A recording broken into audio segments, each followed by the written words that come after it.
know that it is open. Okay, it's recording now. Yeah.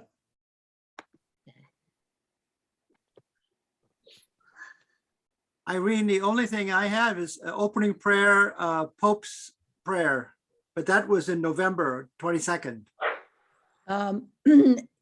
Let's see, let's see. I have Prayer for the Earth video, which I just recorded. Okay, that's it. Yeah, send that to Phil. Well, or Pat, if you can send it to me, certainly, but you can just, send it to me. That's fine. Send it to her, send it to him, send it to him. Send it to him. Oh, yeah. That's the climate video? Yeah, Yes. It's very beautiful. Yeah, Let me see. This is a good one. And let me see if I can get this. Yeah, I can. Okay. great. All right. That's good. So I'm going to mark that as unread. So it'll capture my attention. So that's good. Thank you. I'm glad we checked, Irene. Thank you very much. okay, all right. Okay, so will you be introducing the prayer, Irene? I just thought it was, I Oh, don't just think play- it okay. needs introduction, Okay. or whether Fran wants to introduce it. Because Okay. it's, I asked her for something that would flow from her presentation. So this is what she picked. So, Okay. Okay. That's fine. Yeah. All right, if you could mute yourself, Irene, I'd appreciate it very much. Thank Mike, you. do you have something to say? Yes, a couple of things. Thanks, Rocco.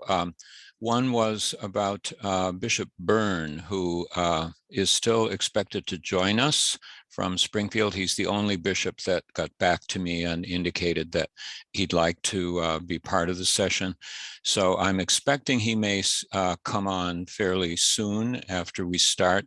So I thought it would be appropriate for you, Rocco. I think you're starting us. Yes. To welcome him and ask him if he'd like to say a few words of greeting. And I would, as soon as I see him, I'll send a note to him in the chat, just welcoming him. So that will be a tip off to you. Okay. And then the other thing is, I wondered if maybe a couple of other board members might join me in taking notes on the presentations for a report in the next newsletter issue. And I'm hoping Jean might be one of them with her excellent secretarial skills. Thank you, Jean. And, anyone else who, might like to help out a little bit there. And then my last question is for Phil, about whether you would be doing any photographic record so that we could have a few photos with the article. And I know you typically do that for St. Susanna's anyway. Oh, you're a good spy, aren't you? Absolutely. I know where to go for what I need, Phil. Short answer, no. Long answer, yes. Short answer, I'm not going to take a picture per se, but what can happen is as I have the video, I can take any particular spot within the video and make a picture of it. Excellent. So if you think, Michael, if you can, what would be helpful is if you say, about this time, Rocco had a particularly great expression on his face.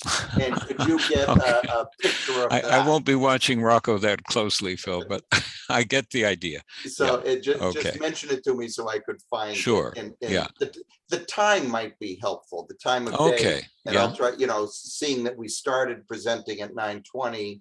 I was going to have that started tonight, but I'll have to backtrack from 9:20, but that's fine. Okay. Excellent. Yeah. All right. Thank you, Phil. Yeah. Okay. So we can do that.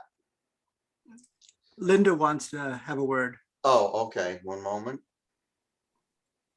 Now, while you're doing that, Mike, so that my welcome to Bishop might be right after my opening welcome, right? Before I hand off to Phil, if he's on. Okay. Okay, my question is, Phil, did you get I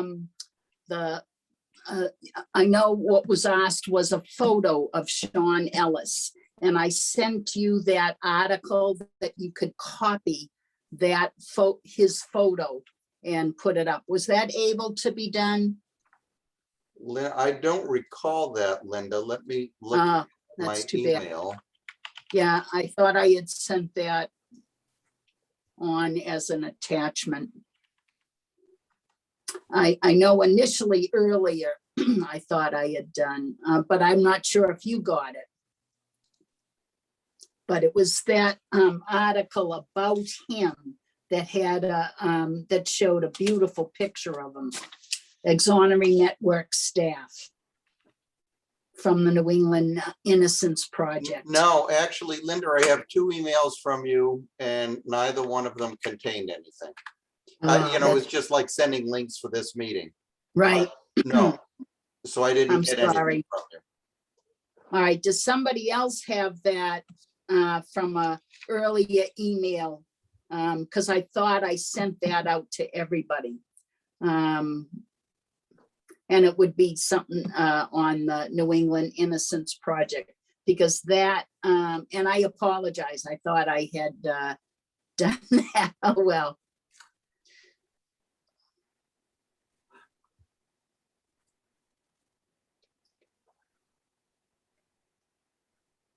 Okay, I'm just looking at the next people coming up.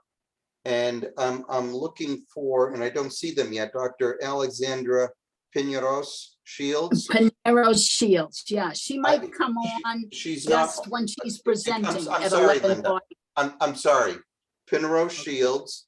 And I'm also looking for Dr. Ira Helfand, right? Because that's going to be the presentation after. And he's neither there. one are on right now. Ira's on. With, okay, missing it. Oh, yep. Okay, Ira, I am going to make you a co-host. And we're going to ask Ira that you, so that if you want to share a PowerPoint and so forth, you'll be able to. But we ask that if you're not speaking, that you stay muted. And just mute yourself if you're not speaking. So I'll stay on mute, and I'm not going to be using a PowerPoint, so you don't need to make me a host. Okay. All right. Well, we need to make you a co-host actually, Iris, so that you can unmute yourself at an appropriate time. So we have to do it for that purpose. And so we're still looking for Dr. So, Phil. Yes. Phil, do you need to unmute me because I'm going to read the opening prayer? You're unmuted. Or who is that speaking, by the way? Irene Deschanel. Oh, there you are. Okay, yeah, Irene, you can unmute yourself at any time. Oh, okay. All right. Yeah, because you're all set. I had you already. Okay. Because So, I'm doing the opening prayer. Yeah. Yep. Yeah. And then 9:45, we had Eli. It's 9:30 right now. So at 9:45, go ahead, Pat, you should be able to unmute yourself. I don't know what happened. Yeah, Bishop is here. She's not a why is Pat not a co-host? All right, Pat, I thought I made you a co-host. Go ahead. I hate this stuff. Okay, I'm on. Yeah. I just forwarded one of Irene's emails, This is the volume. and I don't know whether there were there. I'm not sure. Internet connection is unstable. Guys, whoever's talking, I'm sorry, we need one talker at a time. So if you're not directly speaking, please mute yourselves. Thank you. Go ahead, Pat. Okay, no, I was just telling you that I forwarded one of Irene's emails that had, Linda's. I'm sorry, I know I'm getting confused whether I forwarded Irene or Linda in terms of the video and in terms of the picture of Sean Ellis. I'm not sure. Just take a look and see if there's anything there. I don't want to go in and out too often because I know I'm going to end up jumping out and not being able to get back in. So I'm going to hang in here now. So It is 9:31. We will wait for just a few more minutes, if we could. I know we're trying to keep to our schedule, but this does happen. We always have a little grace period of a couple of minutes at least. Okay, and Eli McCarthy, I know I saw something, but is he going to be on, Pat? Is he expected to be on at 10:45? Okay, Yes, he's doing a training, so he's switching from doing training to being here. So he said between about 9:35, 9:40, which is Right. good. That's, I think his intro is supposed to be done at 9:40. So, okay, yep. Yeah. That's good. Jeannie has her hand up. Jeannie Allen. Okay,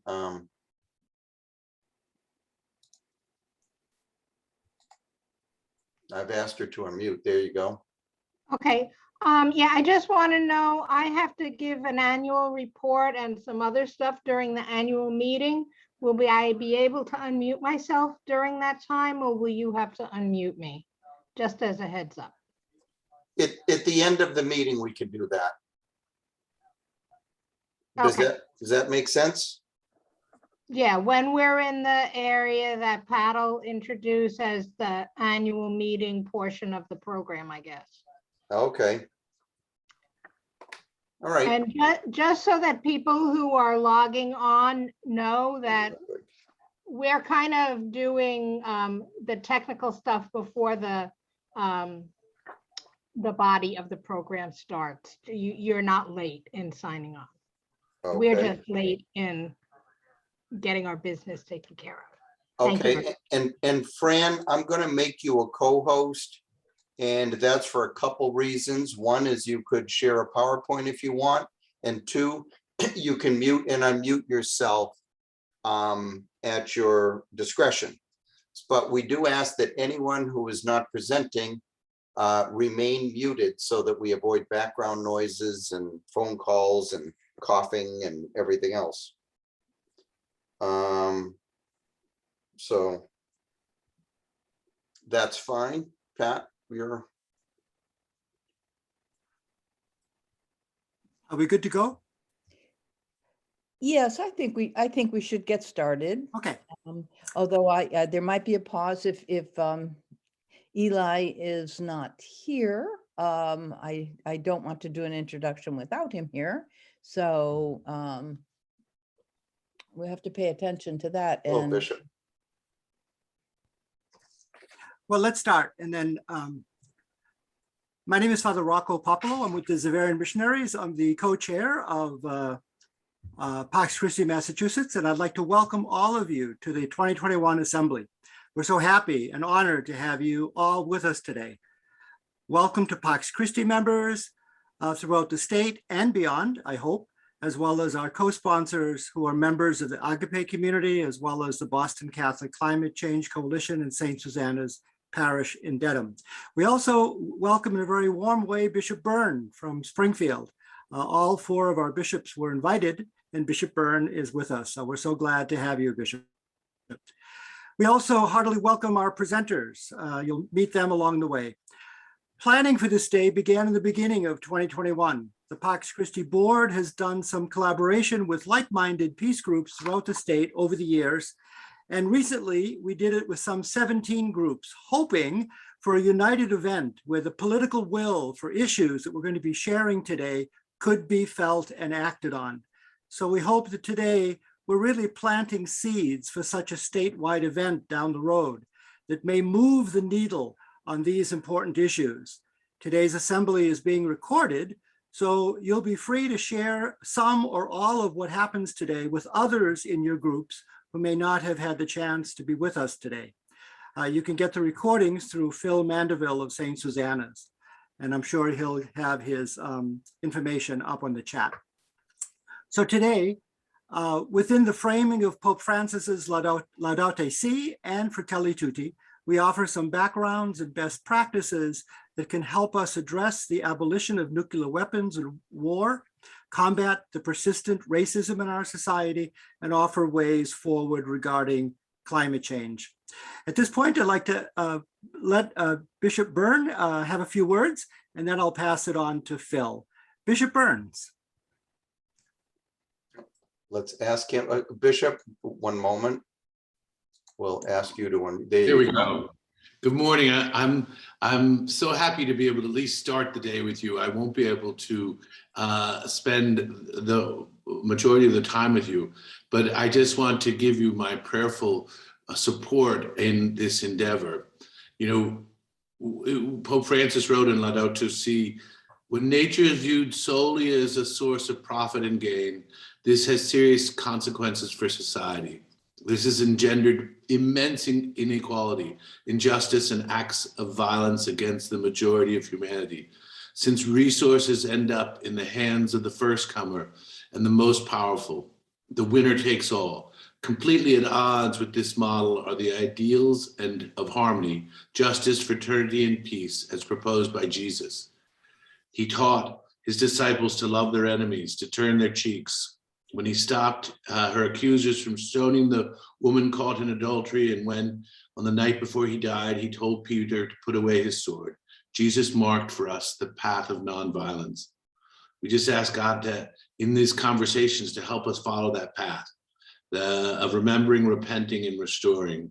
And so in this Advent season, as we recall the birth of our Savior, let us not forget that we must not only look to the past, but to the future. And so to prepare for his coming again, let us repent to make straight the path so that we may restore all things in him. So blessings upon your day today. And thank you for inviting me, even for but a brief few moments. And I hope that much fruit comes to this, that we can make our world a better place for all. Thank you. Thank you, Bishop. Thank you very much. Again, this is recorded, so when you have some downtime, you can actually see more of what we're doing today. Again, thank you so much. So Phil is our moderator for the day. I'm going to pass it on to Phil. Just a few opening remarks from a technical perspective, and that is, you'll notice as you came in, if it's not already clear, that you're muted. We found this to be a successful way to conduct the meetings, because otherwise we hear all sorts of background noises and coughs and phones and everything else. So we'll stay muted. The presenters are made co-hosts, which allows them to unmute at will and also to present PowerPoints.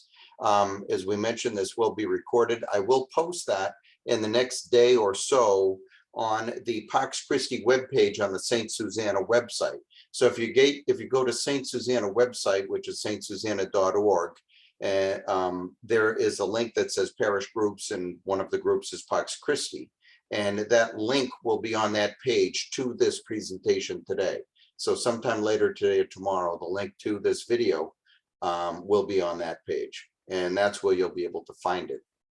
And we have a number of folks that are presenting today. And I'm going to try and keep this to, my job is to be a bear and to try and keep this to a timeline. So I am going to stop talking because there's nothing more fruitful for me to say right now, and pass it off to Pat.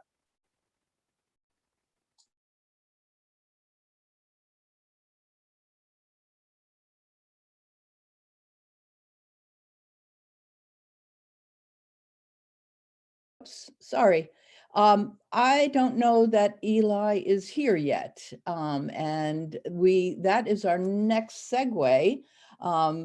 He is, let's see, I'm going down the screen and trying to find him.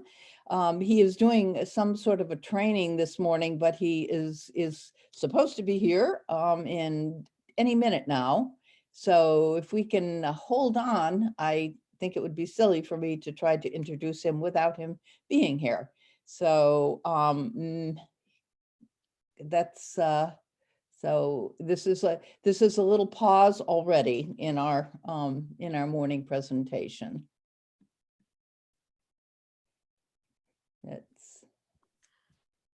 May I begin with the prayer, the opening prayer?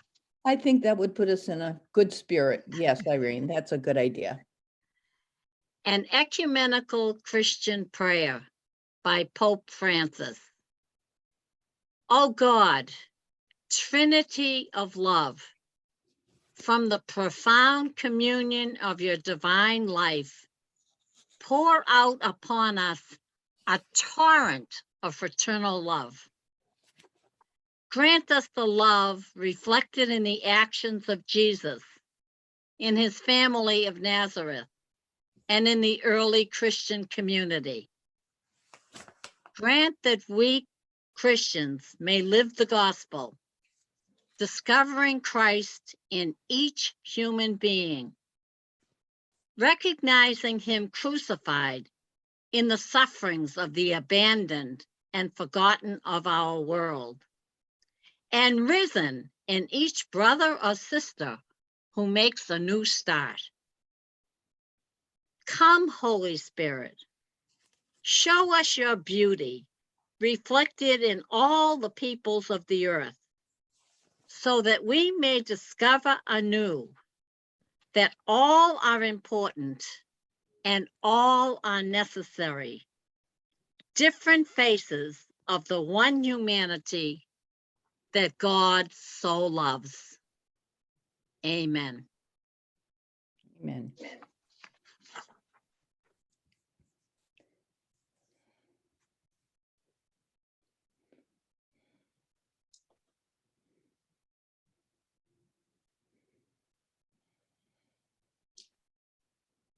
Thank you very much. So if we don't have Eli here yet, I guess maybe we could, does it make sense to have Dr. Ira Helfand go next? And we also don't have, I'm looking, I don't see Dr. Alexandra Piñeros here yet as well. And Steve, because I'm in full screen mode, it's going to be easier for you to look, but could you see if they are there and ask them to unmute, but I don't see them. And but I could be missing something. So if that's being the Ira case. is here. Oh, Ira, okay. Ira is here. Right, no, yeah. Oh, I'm sorry, Ira is here. Yeah, so does it make sense to have Dr. Ira, because we don't have Eli and we don't have Dr. Alexandra. So if Ira is here, could we have Ira? Does that make sense to have Ira go in and present at this point? And Ira, are you ready, you poor guy on the fly here? Just remind me how many minutes you've allotted for me. 30 minutes initially. Great. 30, yeah. Okay. I probably won't need to take that much of your time. Thank you all very much for inviting me to participate in this meeting this morning and for being here. And especially for asking me to speak, knowing that the things that I need to talk about are not at all very pleasant to talk about or to listen to. It's particularly appreciated that you're willing to put yourselves through this conversation. I find myself talking to audiences these days about nuclear war with less of a sense of apology than I often used to feel, because I've really come to the conclusion that we only have a couple of choices with regards to nuclear war. We can talk about it and do something about it, as unpleasant as the talking is, or we can experience a nuclear war, which will be far more unpleasant. And that's, I think, a very important part of my message and a very difficult reality for all of us to absorb, myself included, because none of us really believe that there could be a nuclear war.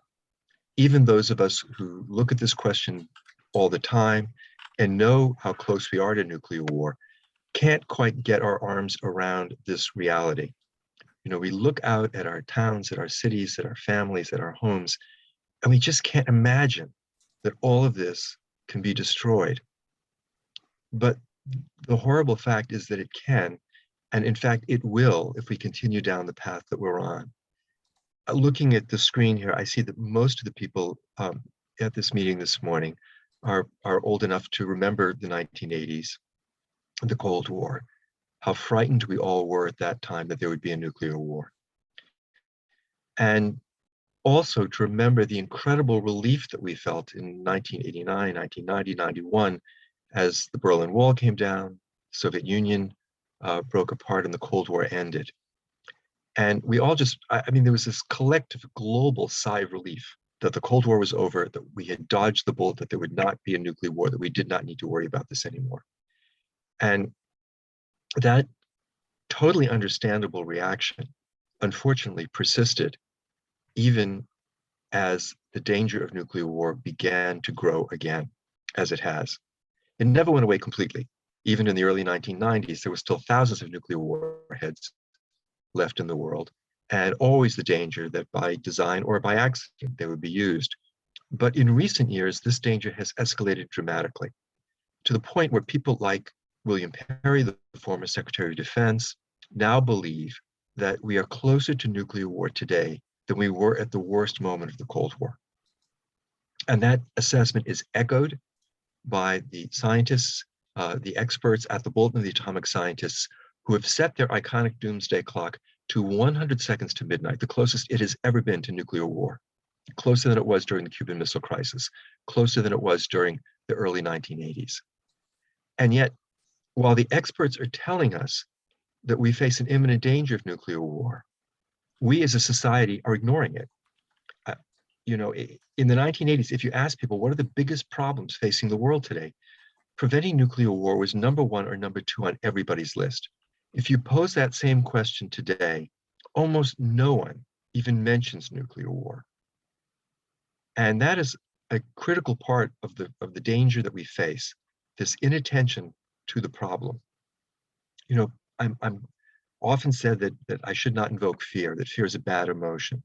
I disagree with that. As a doctor, I believe that fear is a very appropriate emotion, and it is, in fact, the correct response to a real danger. It is what warns us to take action, to preserve ourselves. And we need to rekindle that fear, that understanding of the problem, in combination with figuring out a way forward so that when we talk to people, we are both alerting them to the danger they face and providing action solutions that they can adopt to avoid that danger. And fortunately, there are solutions, which I'll come to in a few minutes.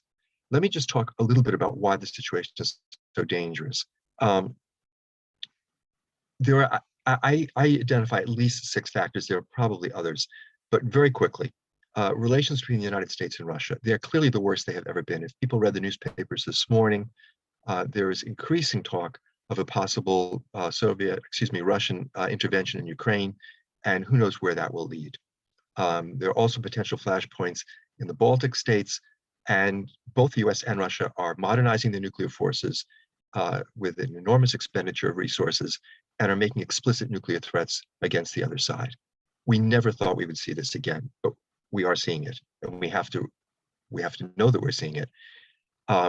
Relations between the United States and China are the worst they've been in 4 decades. China was essentially a partner during the closing years of the Cold War in containment of the Soviet Union, and a very vigorous, rich economic relationship developed between the United States and China. But that's not the situation anymore. We still have that economic relationship, but it is fraught with tension, and there is growing concern about possible military confrontation over Taiwan. The situation in Korea was one that occupied our attention for a number of years. It is clear that problem has not gone away, even though we're not paying as much attention to it, and it remains a very dangerous potential flashpoint. The fourth geopolitical area is the one that receives the least attention here in the United States, although I think in many ways it's the most dangerous, and that's the situation in South Asia between India and Pakistan. They have fought 4 wars. They are both nuclear powers. They came close to war in 2019, and if there is another war between them, the experts tell us it will almost certainly involve the use of nuclear weapons. And as I will describe in a few minutes, even a war between these 2 relatively small nuclear powers on the other side of the planet will be a catastrophe, not only for the people in South Asia, but also for everyone, including those of us living here in Massachusetts. So there are those 4 geopolitical flashpoints that are all in an extremely dangerous situation at this point. In addition, there are 2 other factors. One is the danger of cyber terrorism, which has grown dramatically. We used to fear that the worst thing that a terrorist could do would be to get hold of 1 or 2 nuclear weapons, probably quite small by modern standards, and blow up a single city like Washington or New York or Moscow or London.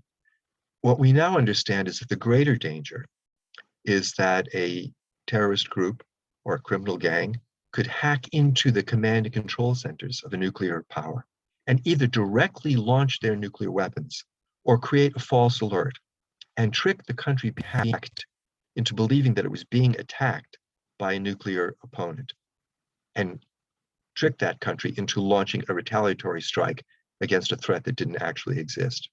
This is a nightmare scenario which terrifies the cybersecurity people in the United States government. They know that there are hundreds, if not thousands, of breaches of Pentagon computers every day, and it is only a matter of time before somebody figures out how to get into the systems that control our nuclear arsenal. The final of the 6 factors that I have identified in my mind is the issue of climate change, the other great existential threat that we face.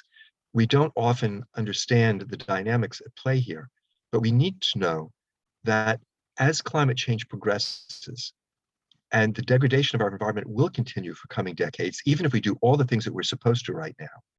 As that happens, there's going to be increasing pressure on societies all around the world.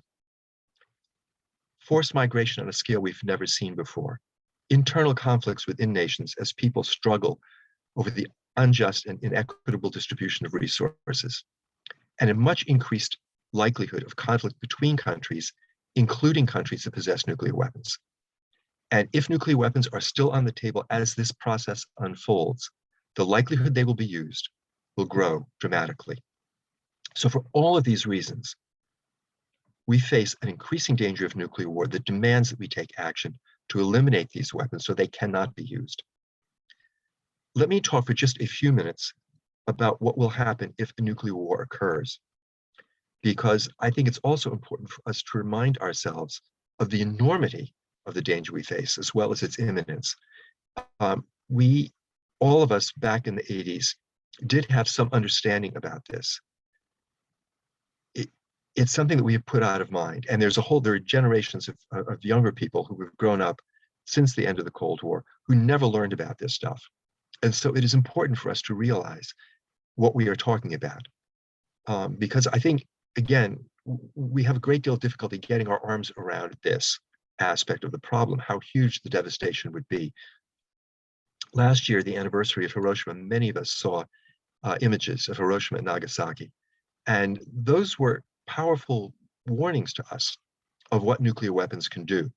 But I think the most important thing for us to understand about Hiroshima and Nagasaki is that they do not begin to prepare us for the extent of the devastation that will result if nuclear weapons are used again. Because if there is a nuclear war between any of the nuclear armed states, it will not be 1 or 2 relatively small Hiroshima-sized bombs on 1 or 2 cities. It's going to be many bombs, each of which will be many times larger than the Hiroshima and Nagasaki bombs on many cities. If the United States and Russia go to war, a study that we did in 2002 showed that if only 300 of the 6,000 warheads in the Russian arsenal got through to cities in the United States, 75 to 100 million people would die in the first half hour. The entire economic infrastructure that we depend on would be destroyed. Everything that we need to keep ourselves alive, the internet, the electric grid, the public health system, the food distribution system, the system that distributes fuel oil and natural gas to heat our homes, all of this would be gone. And in the months after this attack, the vast majority of us who did not die in the initial attack would also die from exposure, from starvation, from radiation sickness, from epidemic disease. And the same kind of destruction would occur in Russia, and if NATO were involved, in Canada and in Europe. But these direct effects are only part of the story, because all of these explosions would cause enormous firestorms in the cities that were targeted, lofting up to 150 million tons, 150 teragrams of soot into the upper atmosphere, blocking out the sun, dropping temperatures across the entire planet by an average of 14 degrees Fahrenheit, up to 45 to 50 degrees Fahrenheit in the interior regions of North America and Eurasia. And this would cause conditions which have not been seen on this planet since the coldest moment of the last ice age. We would essentially be reproducing for a brief period of time the conditions that existed during that ice age. For in the Northern Hemisphere, for 3 years, there would not be a single day free of frost. The temperature would go below freezing for at least some point every day. And under those conditions, all the ecosystems which have evolved since the last ice age would collapse, food production would stop, and the vast majority of the human race would starve to death. That's a large-scale nuclear war. But we now understand that even a limited war, as might take place between India and Pakistan, would also be catastrophic. The amount of soot put into the atmosphere would not be as great. The numbers of immediate casualties would not be as great, but the devastation would be horrifying. Again, something like 70, because the cities in South Asia are so densely populated, 75 to 100 million people dead promptly from the explosions and fires. And enough slid into the upper atmosphere, not to cause the nuclear winter conditions I just described, but enough to cause profound climate disruption across the entire planet, with a catastrophic effect on food production and the induction of a global famine that would put up to 2 billion people at risk of starvation. Now, that would not mean the extinction of our species, as a large-scale nuclear war might lead to, but it would be the end of civilization as we know it. No civilization in history has ever withstood a shock of this magnitude, and there is no reason to believe that the very delicate, complex economic system that we all depend on would survive disruption on this scale.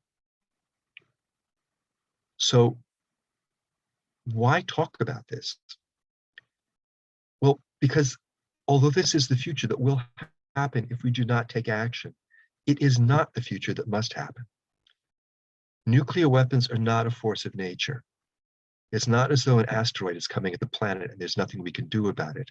These are little machines that we have built with our own hands. They're about the size of the chairs that we're all sitting in.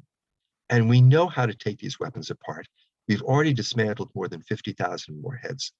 We just lack the political will to dismantle the 13,000 that remain and which continue to threaten our survival, the survival of our children and our grandchildren and all humanity.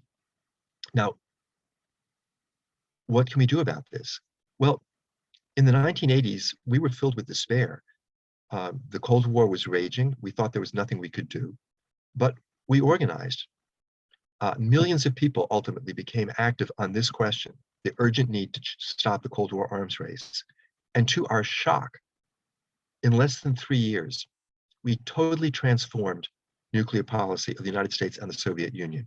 In 1981, when Ronald Reagan became president, he pledged to be able to fight and win a nuclear war in Europe.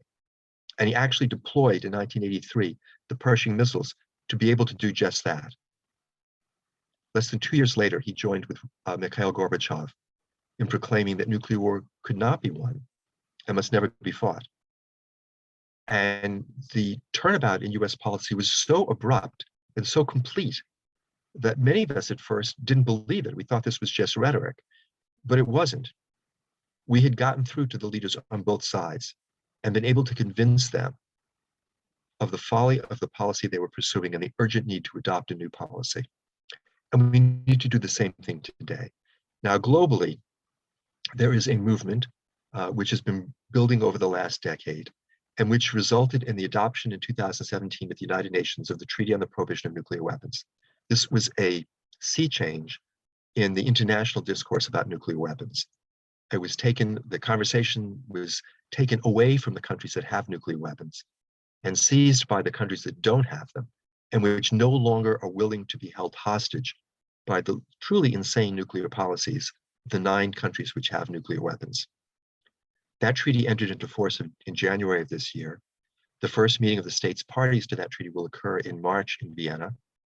And this gives me enormous hope because it is a real something new under the sun to have more than 80 countries sign this treaty and many more poised to do so, demanding that the nuclear armed nations honor their obligations and seriously negotiate the elimination of their arsenals.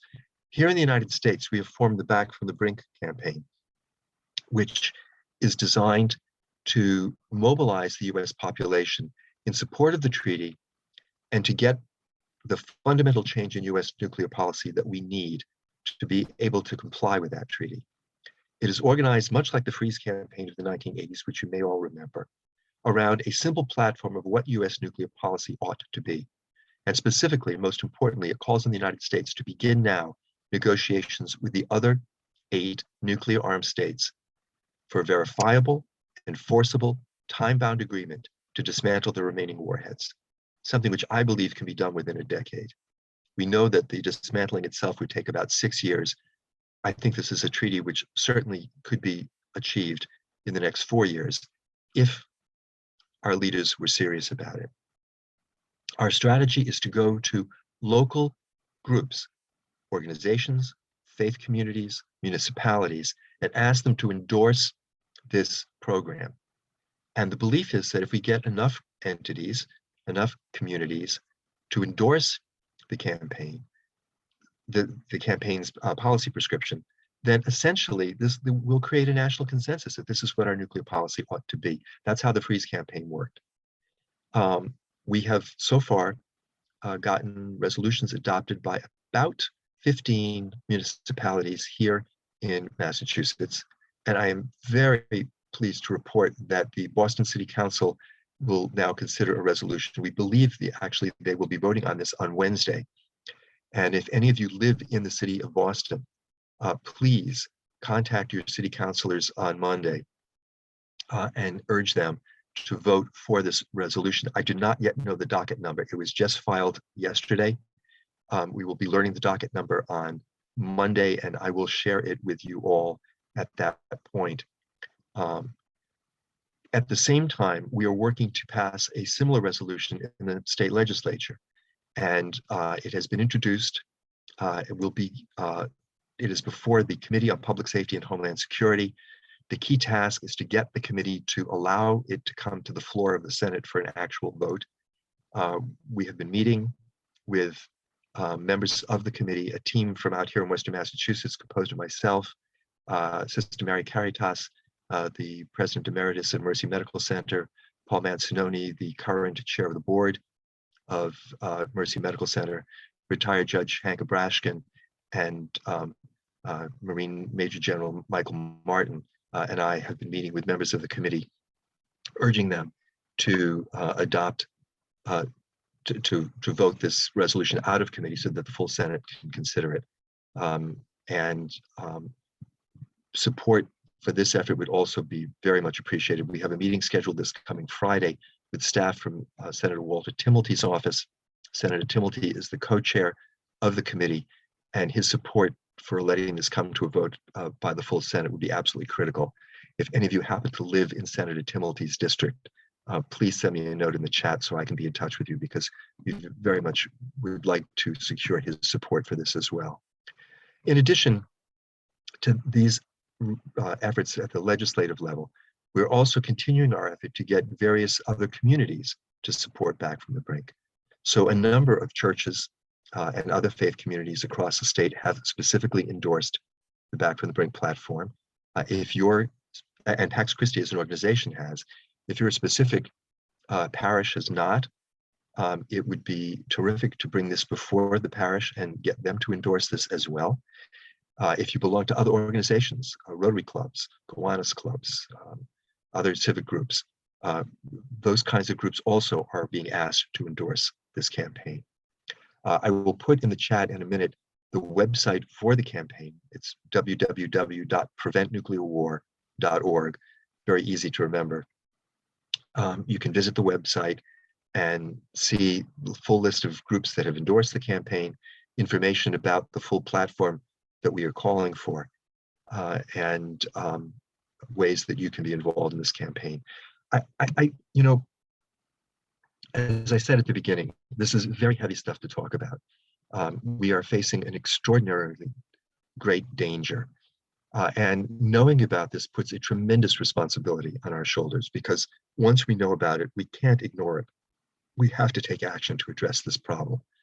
But I think I would also suggest to you all that if this is a burden that I have shared with you this morning, and I'm sure many of you know all of this information anyway, but for those who may not have known about all of this stuff, if this is a burden that I've shared with you this morning, I think it is also in many ways, I'd like to think of it as a gift.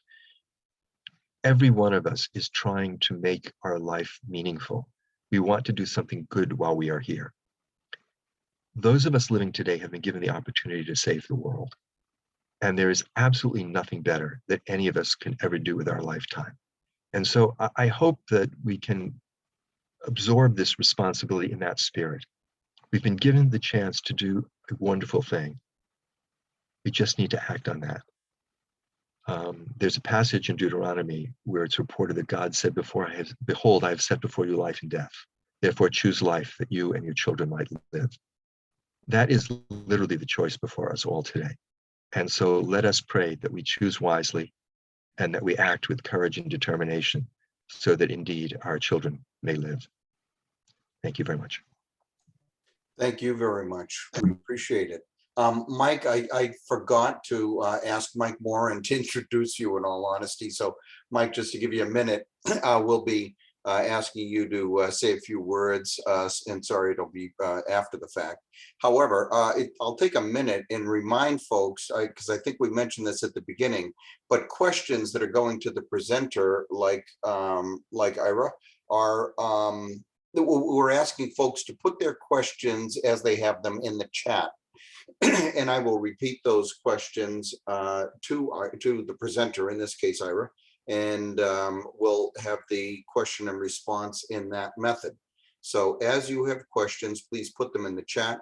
And also, please make sure that when you're in the chat, and if you can't find the chat, it's at the very bottom where you float along.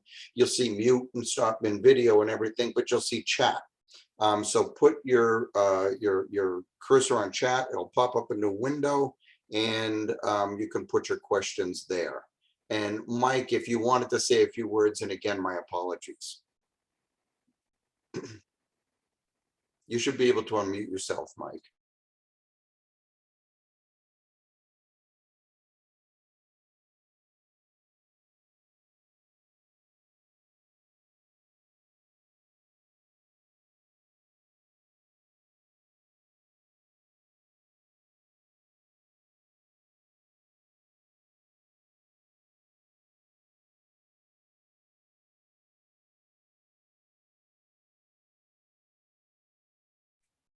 He's not unmuted yet, Phil. I'm not sure why. Yeah, Oh, there it is. it There it is. finally worked. Thank you, Phil.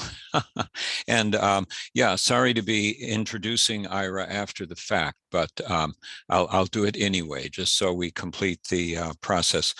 So Ira Helfand, MD, is a member of the International Steering Group of the International Campaign to Abolish Nuclear Weapons, ICAN, the recipient of the 2017 Nobel Peace Prize, and immediate past president of the International Physicians for the Prevention of Nuclear War, the founding partner of ICAN, and itself the recipient of the 1985 Nobel Peace Prize.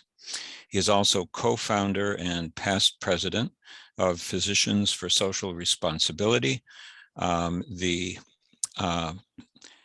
International Physicians Group US affiliate. He is active in the Back from the Brink campaign, as you just heard. He is published in the New England Journal of Medicine, the Lancet, and the British Medical Journal on the medical consequences of nuclear war. Dr. Helfand was educated at Harvard College and the Albert Einstein College of Medicine, and he's based in the Springfield area. So please join me in not welcoming, but thanking Ira for his contribution to our assembly. Thank you, Ira. Thank you, Mike. I see there are some questions in the chat. Should I go ahead and try to answer them? Do we have time for that?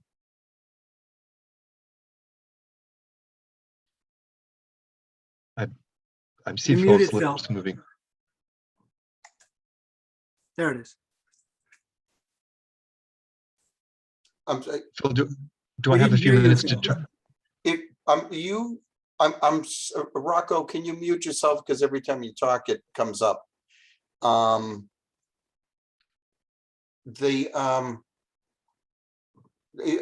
think Linda Bessam asked, Ira, how much money are we spending on nuclear weapons per second or minute? Yeah, Sister Linda, I should know that the answer to that, and I don't. I can tell you that the amount per year is about $70 billion, and that over the next 30 years, the upgrade of the nuclear arsenal is anticipated to cost $1.7 trillion in addition to the annual expenditure of $70 billion to maintain the arsenal. It's an enormous amount of money, which obviously could be spent dealing with the other urgent issues that we face instead of creating more weapons which threaten to destroy us. The next question that I see was from Nancy Sosnowski. How can we attract young people to our cause?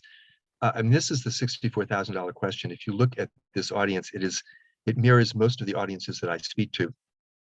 We are, all of us, for the most part, veterans of the Cold War. And young people simply do not know much about this. What I think is encouraging is that they are quite willing to learn about this.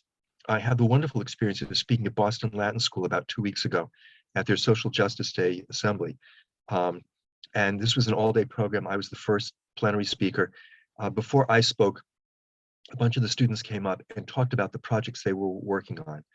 And they were all over the map. They were working on social justice, on economic justice, on racial justice, on COVID, on climate change. None of them were working on the nuclear issue.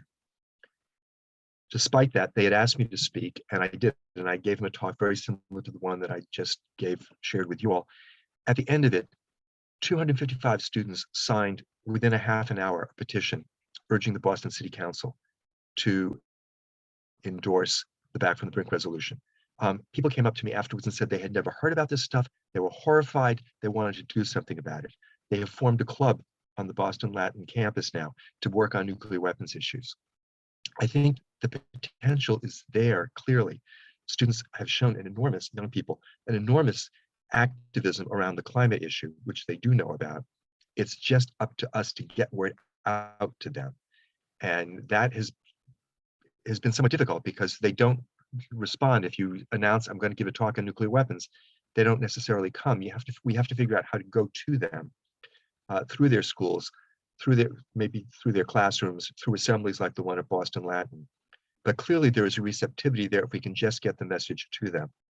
Then the next question was on suggestions on how to present to localities. There are materials available. If you go to the Back from the Brink website, there are fact sheets and other types of materials that can be downloaded. We are hoping to do a better job of making other resources, including videos and so on, available. We do have a speakers bureau. People can be in touch with me, and either I'm happy to speak when I can. There are other people in our group who are happy to go out and speak to audiences, and we would be very grateful actually for any invitations that you all can arrange for us to be able to get information about this campaign out to other communities.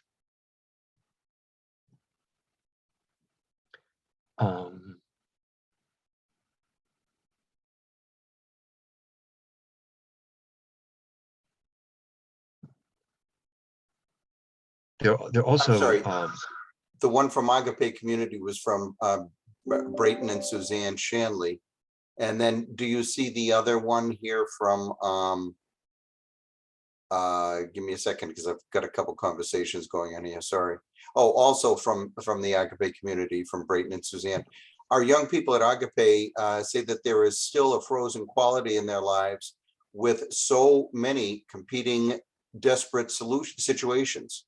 Still, if we can give them alternative modes of learning through film, fiction, storytelling, never forget the effect Hibukushka and on hundreds of Brookline High School students hushed by her presentation. We may need to go through school administrators, as Ira suggested. We could begin with Catholic high schools, but we could need to have younger presenters. I think those are excellent suggestions. There is a wonderful young filmmaker in Toronto, Canada, who's currently working on a documentary She's about 20 years old. She does incredibly sophisticated work, and she's working on a documentary linking the climate issue and the nuclear issue, which I think could be extremely valuable for us in reaching out to young people who are so keyed into the climate question. That first section and that last comment about the frozen quality with so many competing desperate situations, it's true. I think young people, between COVID, which has just been sort of a gut blow to all of us, and their ongoing and appropriate concerns about where we're heading with climate, there's a real sense of being overwhelmed, I think, by many people. But we had that same sense of being overwhelmed by the nuclear threat in the 1980s, and we're able to work with it. And I think the thing that made that possible was having something to do. There were studies at the time that especially looking at young people, that I'm talking now about children, not just student age, college age students, but children whose parents were involved in work to try to get rid of the nuclear threat fared much better in terms of dealing with their anxieties about nuclear war than children whose parents were not involved in this work. And it just sort of made the point that if we allow ourselves to remain frozen and don't do anything about this, it's truly terrifying. If we are engaged in the process of trying to solve the problem, it's a totally different experience that people have. And the key to that is we need to come up with very specific, concrete things that we can offer people, old people as well as young people, to do that give them a sense that there is a path forward, that there is a way of dealing with this problem. And in fact, there is a way forward, there is a path. And so we need to tell that part of the story well.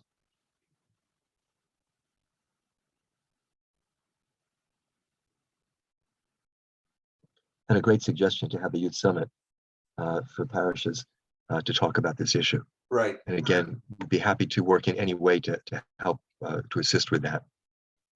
Okay, We're sort of nearing the end of time here, but one question from Susanna Brayton is, did you get the filmmaker? Do you have her info?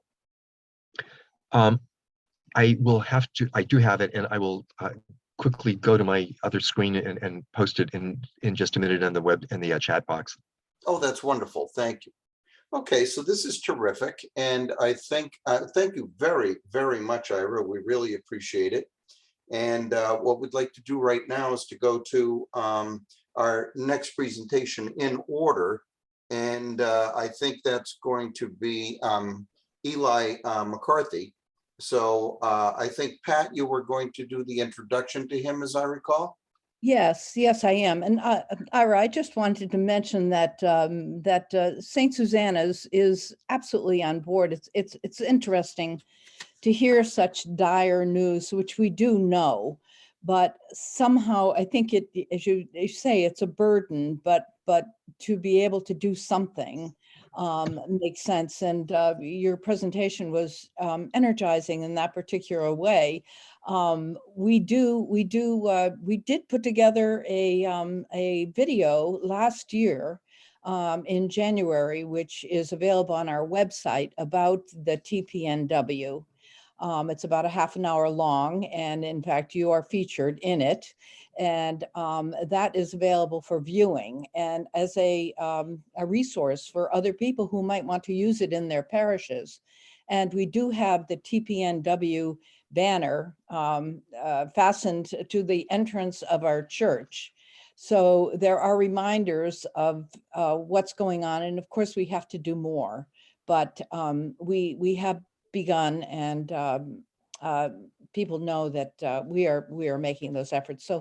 So thank you for unsettling us, but also for pointing us to responses we can continue to take. So now I'd like to introduce Eli. I don't see him on my screen, but I know he's there someplace. And Eli actually spoke at St. Susanna's a couple of weeks ago on nonviolent communication, which was wonderfully received. But I'll just tell you a little bit about him. Eli McCarthy and his family live in the DC area, where he is a professor of peace and justice studies at Georgetown University. He convened and coordinates the DC Peace Team, this since 2011, which provides training in nonviolent communication, restorative justice, and bystander intervention. It also organizes unarmed civilian protection deployments. Eli is a member of the steering committee of the Catholic Nonviolence Initiative and a chair of its education committee.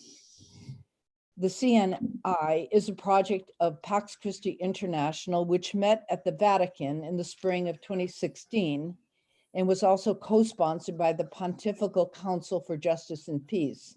The intent was to call on the Catholic Church to take a clear stand for active nonviolence and against any forms, all forms of violence. It's a move from the idea of just war to just peace, with all the implications in that movement. Recent publications of Eli include the books Becoming Nonviolent Peacemakers, A Virtue Ethic for Catholic Social Teaching and U.S. Policy, and A Just Peace Ethic Primer, Building Sustainable Peace and Breaking Cycles of Violence. He has written numerous articles that have appeared in NCR, America Magazine, journals, and online, elucidating his commitment to the gospel nonviolence of Jesus and a just peace ethic. I might recommend two articles given Eli's focus today on Laudato Si and Fratelli Tutti in relation to racism, nuclear weapons, and the climate crisis. One is entitled Francis's Fratelli Tutti Weaves the Threads of Nonviolence and Just Peace, and the other, Breaking Out, the Expansiveness of Restorative Justice in Laudato Si. I entered the link already in the chat to that to the second article. I read that just a couple of days ago, and I found it just absolutely fascinating, and so worthwhile in the way Eli describes the application of restorative justice and just peace for all kinds of conflicts that exist in the world. It's a long article, but it's very readable, very much worth taking a look at. He is I think of Eli as an original thinker whose ideas, particularly in the Breaking Out article, resonate with the title of today's assembly, Remembering, Repenting, and Restoring, one we chose after a lot of discussion, concluding with the conviction that we must remember, seriously call to mind our culpability for the sins of the past and of today in order to repent and take responsibility for our failures and our hubris, so we can creatively restore, heal, reconcile, and transform our relationships with one another and with our common home. In his work and writing, he opens doors of our minds and hearts to new rich ways of living our peacemaking vocations and healing our world. So Eli, we're happy that you're here. You've come from one thing and now you've had to run to us, and we're grateful. Thank you so much, Pat. It's wonderful to be with you all. Good morning. I'm so grateful for the persistence and the creativity you offer, each of you offer to our church and our broader community. So thank you for creating this space and these patterns of engagement. This morning, I am going to invite you into a journey of reflection on Pope Francis's writing in Laudato Si and Fratelli Tutti. And in that context, we'll explore the Just Peace framework along with some intersections of systemic racism, nonviolence, and public health. And I'll end with some suggestions for Pax Christi in light of these reflections. So I want to begin with a story to kind of stir our imagination as we begin this journey, and to maybe serve as kind of an icon for kind of connecting more deeply with how the Spirit is working in our world today. So let me share my screen, pull up a picture. So this is a story about Antoinette Tuff, and she was working in a school, in Georgia around 2013. This was a middle school, elementary school situation. And this is a pretty intense story. So just kind of a heads up as we kind of unpack this. So it was a normal kind of school day, and everyone, she was in the office as a bookkeeper, and there were, you know, kids in the classrooms and so forth. And this other person you see on the screen was able to kind of find his way into the front door and kind of broke into the office area. And on him, he had a big black bag that had weapons in it, and he had a pretty large gun on his shoulder. And he started to yell at everybody in the office saying, "Everyone's gonna die today, everyone's gonna die." People in the office are kind of screaming and hiding and trying to get out. The alarm goes off, the kids and the teachers get into their hiding spots, and some try to get out of the building. And Antoinette is there in the office space, and she does something pretty remarkable. The first thing she did, according to her testimony, was to try to center herself. And in her tradition, this was to say a short prayer. And it was out of that centering that she said she didn't see him as a monster or as irrational, but as another human. He notices her. He starts to yell at her. He goes, "Hey, you, get on the phone, get on 911, tell them I want the media here, I want the helicopters to see, get them out here now. This is big, this is big." So just before that, he had gone out to the window because the police had pulled up, and he started shooting at the police out the window, and they started shooting back. He came back in, and he was pacing back and forth. And that's when he yells at her to get on the 911 call. And she gets on, and she tries to tell them, but she notices that he's also on his own cell phone at this point. And she could tell it's whoever was on the other line seemed to be concerned about him, seemed to care about him. So she says this out loud. She says, "Well, it sounds like that person's really concerned about you. They really care about you." And she keeps trying to kind of distract him.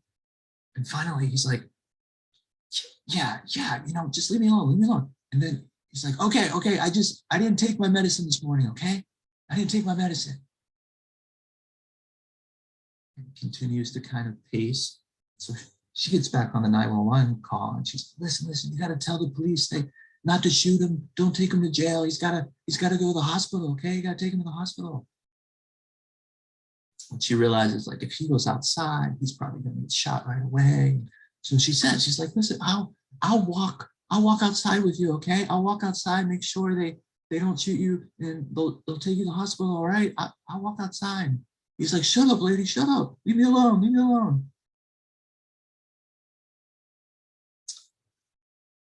And then she starts to go a little bit deeper. She shares about some of her own struggles, her suffering. She says, listen, we all go through things. Like, I went through a divorce, and my husband treated me really badly, and he did this and that, and I have a hard time raising a disabled son. And he's like, oh. And at one point he's finally like, oh yeah, your husband, you shouldn't have done that. That was messed up. He's still kind of pacing, trying to figure out what to do. And she keeps kind of working that line of shared struggle. And finally he's like, okay, just get on the intercom, okay, and tell the kids, I'm sorry for scaring them, okay? Just tell them that. So she does this. She's still kind of shaken and nervous, not sure what's going to happen.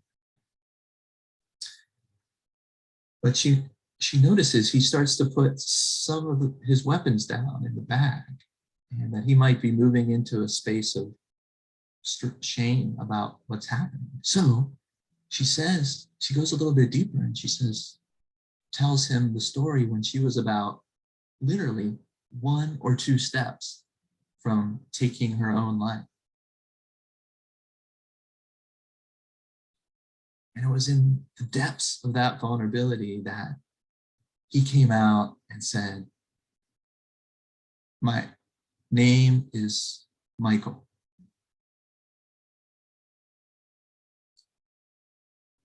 She's then able to get him to put down his final weapon on the counter. She tells the police they can come in. They come in shouting and yelling, pointing their guns, aggressiveness, hostility, but nobody gets shot.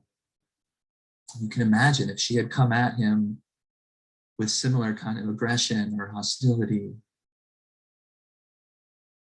threat, herself, maybe some kids or the police could have been shot, if not killed. So this is a short kind of summary of her story. There's a longer article in America about it, as well as a documentary called Faith Under Fire. It's about an hour and a half of the situation. So think about what you noticed in this story. What dynamic did you notice? What sort of tactics? And if there's anything particular, you can put it in the chat box for your colleagues.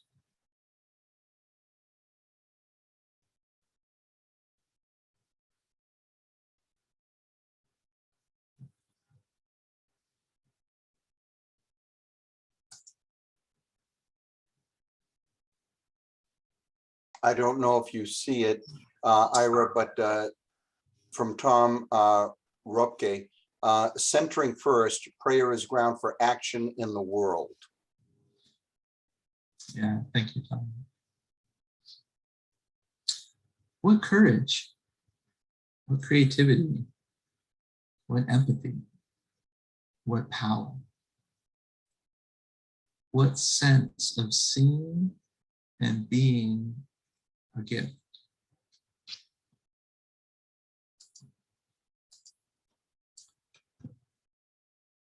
So in this spirit, let us turn to Pope Francis's writings in Laudato Si, where he calls out that many of us are enslaved by the technocratic paradigm, which exalts subjects who progressively control external objects, cultivating a habit and orientation of possessiveness.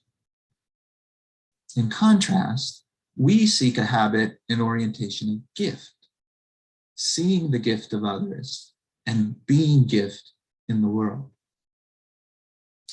Further, Francis goes on, he says, rich countries such as the US continue to often control and harm poorer countries through a, quote, ecological debt.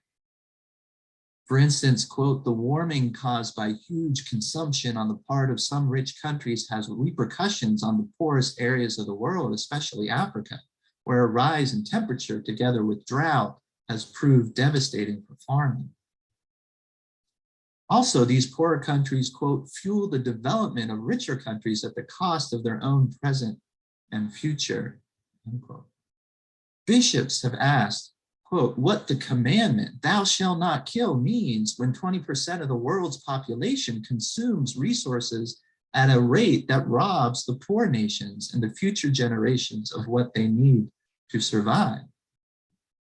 Thus, differentiated responsibilities, he says, require the US to help by limiting consumption of non-renewable energy and assisting others in sustainable development.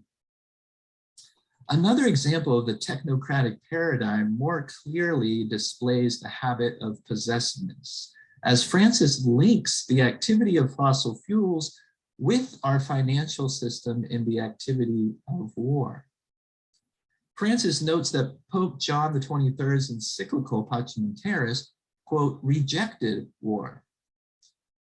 Further, he says global inequality not only leads to the premature death of many poor, but also wars sparked by the shortage of resources, such as Sudan and South Sudan. He says, quote, might is right has engendered immense inequality and acts of violence, such as the war in Iraq. Too often power is guided by norms of alleged necessity from either utility or security. However, he says, quote, our freedom fades when handed over to such violence. He says, war always does grave harm to the environment, such as the water, soil, air, and the influx of disease. Engaging in war is not being faithful to the wisdom we are called to protect and preserve. In fact, he says, fraternal love can only be gratuitous. It can never be a means of repaying others for what they have done or will do for us. That is why it is possible to love our enemies.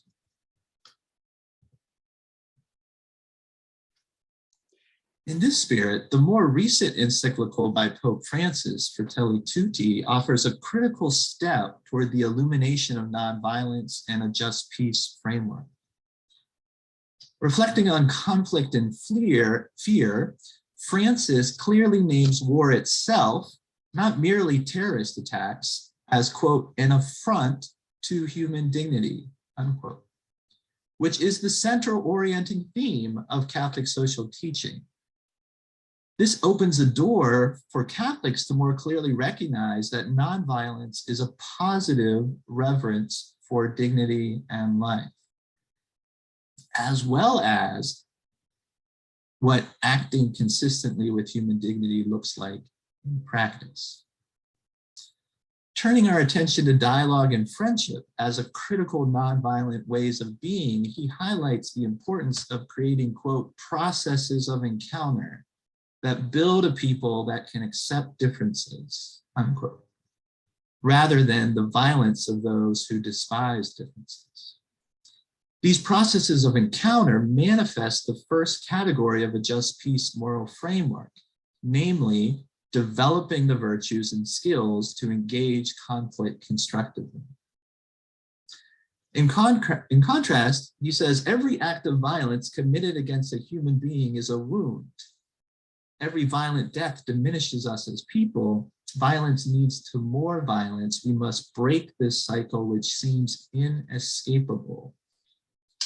The recognition of how every act of violence cultivates a cycle of harm and violence illuminates the second category of a just peace framework, namely breaking cycles of destructive conflict and violence. Thus, to break such cycles of violence requires what he calls becoming artists and architects of peace. He focuses us on forgiveness, a critical spiritual discipline, which is one of the just peace norms of engaging conflict constructively. Such engagement is about the power of nonviolence, as Francis reminds us of the one whom we follow. Quote, Jesus never promoted violence. He openly condemned the use of force to gain power over others. Therefore, quote, to be true followers of Jesus today also includes embracing his teaching about nonviolence, unquote.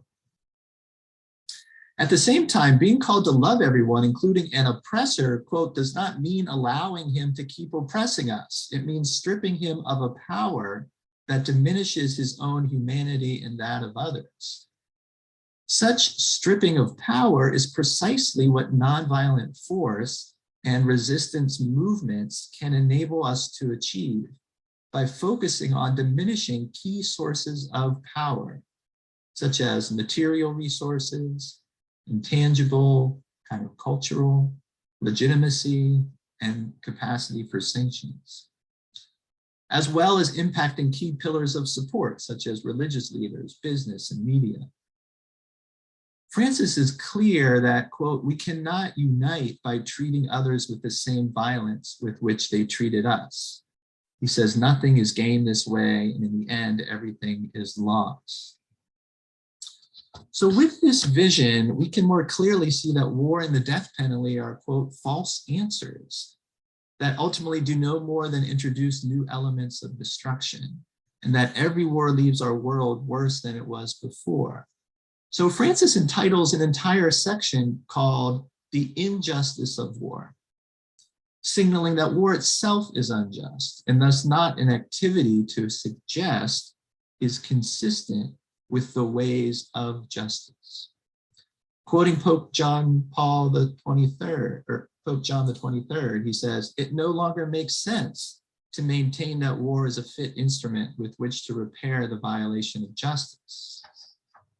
Francis elaborates on this writing, saying war is the negation of all rights and a dramatic assault on the environment, as well as inconsistent with integral human development. Likewise, human rights and environmental sustainability are two norms in the Just Peace framework's third category, building sustainable peace. Yet, Francis invites us beyond theoretical discussions for insight and to, quote, touch the wounded flesh of victims. He says, let us look at all those civilians whose killing was considered collateral damage. Let us ask the victims themselves. Let us think of the refugees and displaced, those who suffered the effects of atomic radiation or chemical attacks, the mothers who lost their children, the boys and girls maimed or deprived of their childhood. Let us hear their true stories. Look at reality through their eyes. In this way, we will be able to grasp the abyss of evil in the heart of war. Nor will it trouble us to be deemed naive for choosing peace. So in the church's experiment of signaling that war or even defense by means of military force might possibly be justified under certain rigorous conditions, Francis highlights how this approach has been easily and consistently abused. He says, quote, war can easily be chosen by invoking all sorts of alleged humanitarian, defensive, or precautionary excuses, and even resorting to the manipulation of information. In recent decades, every single war has been ostensibly justified, unquote. Thus, these criteria are not functioning adequately in reality to prevent and limit war. Rather, the signal of possible justification inherent in them is too often enabling war. That may be sufficient reason to shift to another kind of moral reasoning and strategy. Further, when the increasingly destructive technologies that we see, Francis proclaims we can, quote, no longer think of war as a solution because its risk will probably always be greater than its supposed benefits. In view of this, it is very difficult nowadays to invoke the rational criteria elaborated in earlier centuries to speak of the possibility of a just war. Never again war, unquote. Notably, in the footnote to this sentence, he draws on Augustine and says, quote, who forged the concept of just war that we no longer uphold in our day, unquote. So what is going on here? Francis is acknowledging aspects of our tradition and yet planting some seeds for new insight and praxis. Reading the Spanish version, Professor Leo Guardado says that paragraph 258, the one about war, is like a passionate tango dance with carefully calibrated words that lead to Francis's final prudential judgment on this contested issue. Not no more unjust war, but rather never again war. Father Drew Christensen says, Pope Francis has taken another big step toward distancing the Catholic Church from its traditional support for just war theory. Marie Dennis says, I feel like what he is doing was moving the just war tradition further and further into the background to put it on a shelf where it belongs. It was progress in a very real way. Bishop McElroy says from San Diego, given this reality of Fratelli Tutti, in tandem with the teachings of Pope Benedict, it is hard not to include that the Church is abandoning the just war framework and seeking to construct a new moral framework that has not yet emerged. Bishop Taylor from Arkansas wrote an op-ed arguing for a shift to a just peace approach consistent with nonviolence. So Francis's critical reflection on war is coupled with the death penalty in some very intriguing ways. Francis grounds the inadmissibility of the death penalty not merely on practical terms, such as the abuse of the justification and practice, but he grounds it on human dignity. He says not even a murderer loses his personal dignity.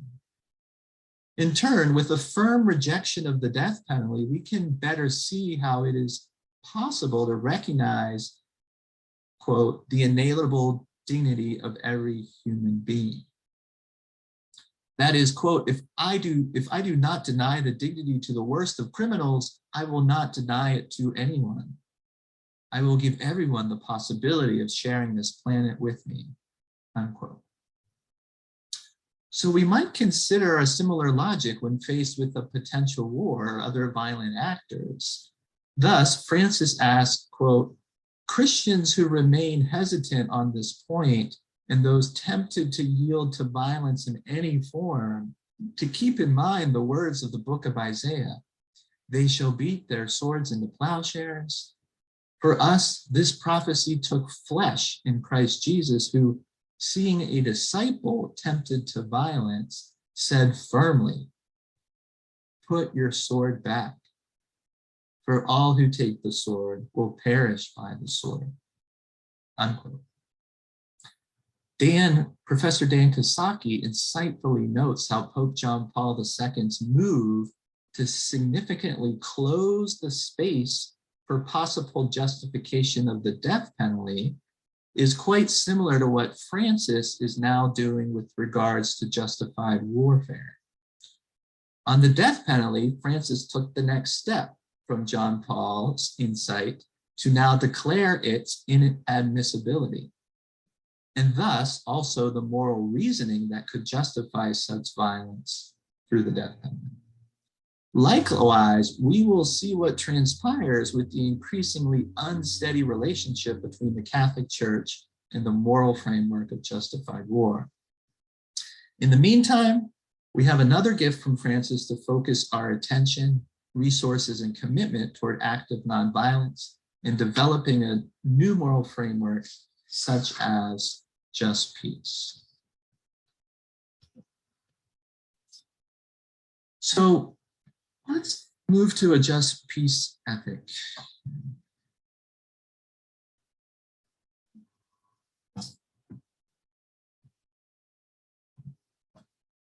So the just peace ethic focuses on kind of three categories of action. And the idea is that the actions or the strategies we choose should enhance or at least not obstruct the norms in these three categories. First one is virtues and skills to transform conflict. The second one is breaking cycles of violence. And the third one is building a more sustainable peace. So let me snag a couple links that I want to put in the chat box as we kind of go through this. Eli, there are a few comments in the chat box too, just to make you aware. I can read them if you wish. Okay, 1 second. So I'm putting in the chat box a link to the book, The Just Peace Ethic Primer, but also a short summary, like 2-pager on the Just Peace Ethic, and then a link to Pax Christi International's Policymaker Toolkit, which is utilizing the Just Peace Ethic and providing a bunch of examples of how policymakers can advocate for nonviolent strategies and approaches. So the questions, isn't love your enemies the church's moral framework? Yeah, I mean, love your enemies is certainly a core value, right? It's a strategy, love your enemies, and there's a value there. So building out of that core, a moral framework that the Just Peace offers is consistent with that. It offers norms and sort of guidelines to help us kind of identify what are those practices, those actions, those strategies that manifest loving of our enemies. So let's unpack this a little bit and see kind of what it looks like. So the first kind of category here, virtues and skills to transform conflict. So the norms are sustaining spiritual disciplines. These are practices like prayer and meditation, forgiveness, virtuous habits, such as courage and hospitality, humility, empathy. Third, learning nonviolent skills and analysis. So, these include things like the skill of nonviolent communication, but also racial analysis, intersectional analysis, strategic nonviolence campaigns. 4, participatory processes, including as much folks as key stakeholders as possible, particularly women and children. 5, forming nonviolent peacemaking communities, institutions, and cultures.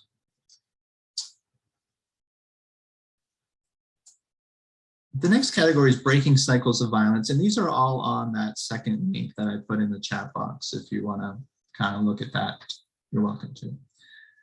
So the first norm here, reflexivity, trying to keep the means as consistent as possible with the ends, because we know the means ultimately become the seeds to the ends. This is where Gandhi was really critical in helping us realize that. Rehumanization through the language, image creation, and narratives we emphasize. Third, conflict transformation and dialogue to draw adversaries toward partnership, address root causes, such as trauma healing and independent initiatives to build trust. 4, nonviolent direct action, such as civil resistance, unarmed protection, civilian-based defense. 5, acknowledging responsibility for harm, such as restorative justice. And 6, integral disarmament, which is Pope Francis's particular phrase that he uses a lot to speak to how the sustainable disarmament requires kind of an inter-disarmament of our hearts and our bitterness towards others, along with simultaneously with the disarmament of weapons out in our world. And then the last category, relationality and reconciliation. Relationality is like the building of relations across different sectors. Second, robust civil society and just governance. Third, ecological sustainability. Fourth, human dignity and rights. And 5th, economic, gender, and racial justice with a focus on the marginalized and the vulnerable.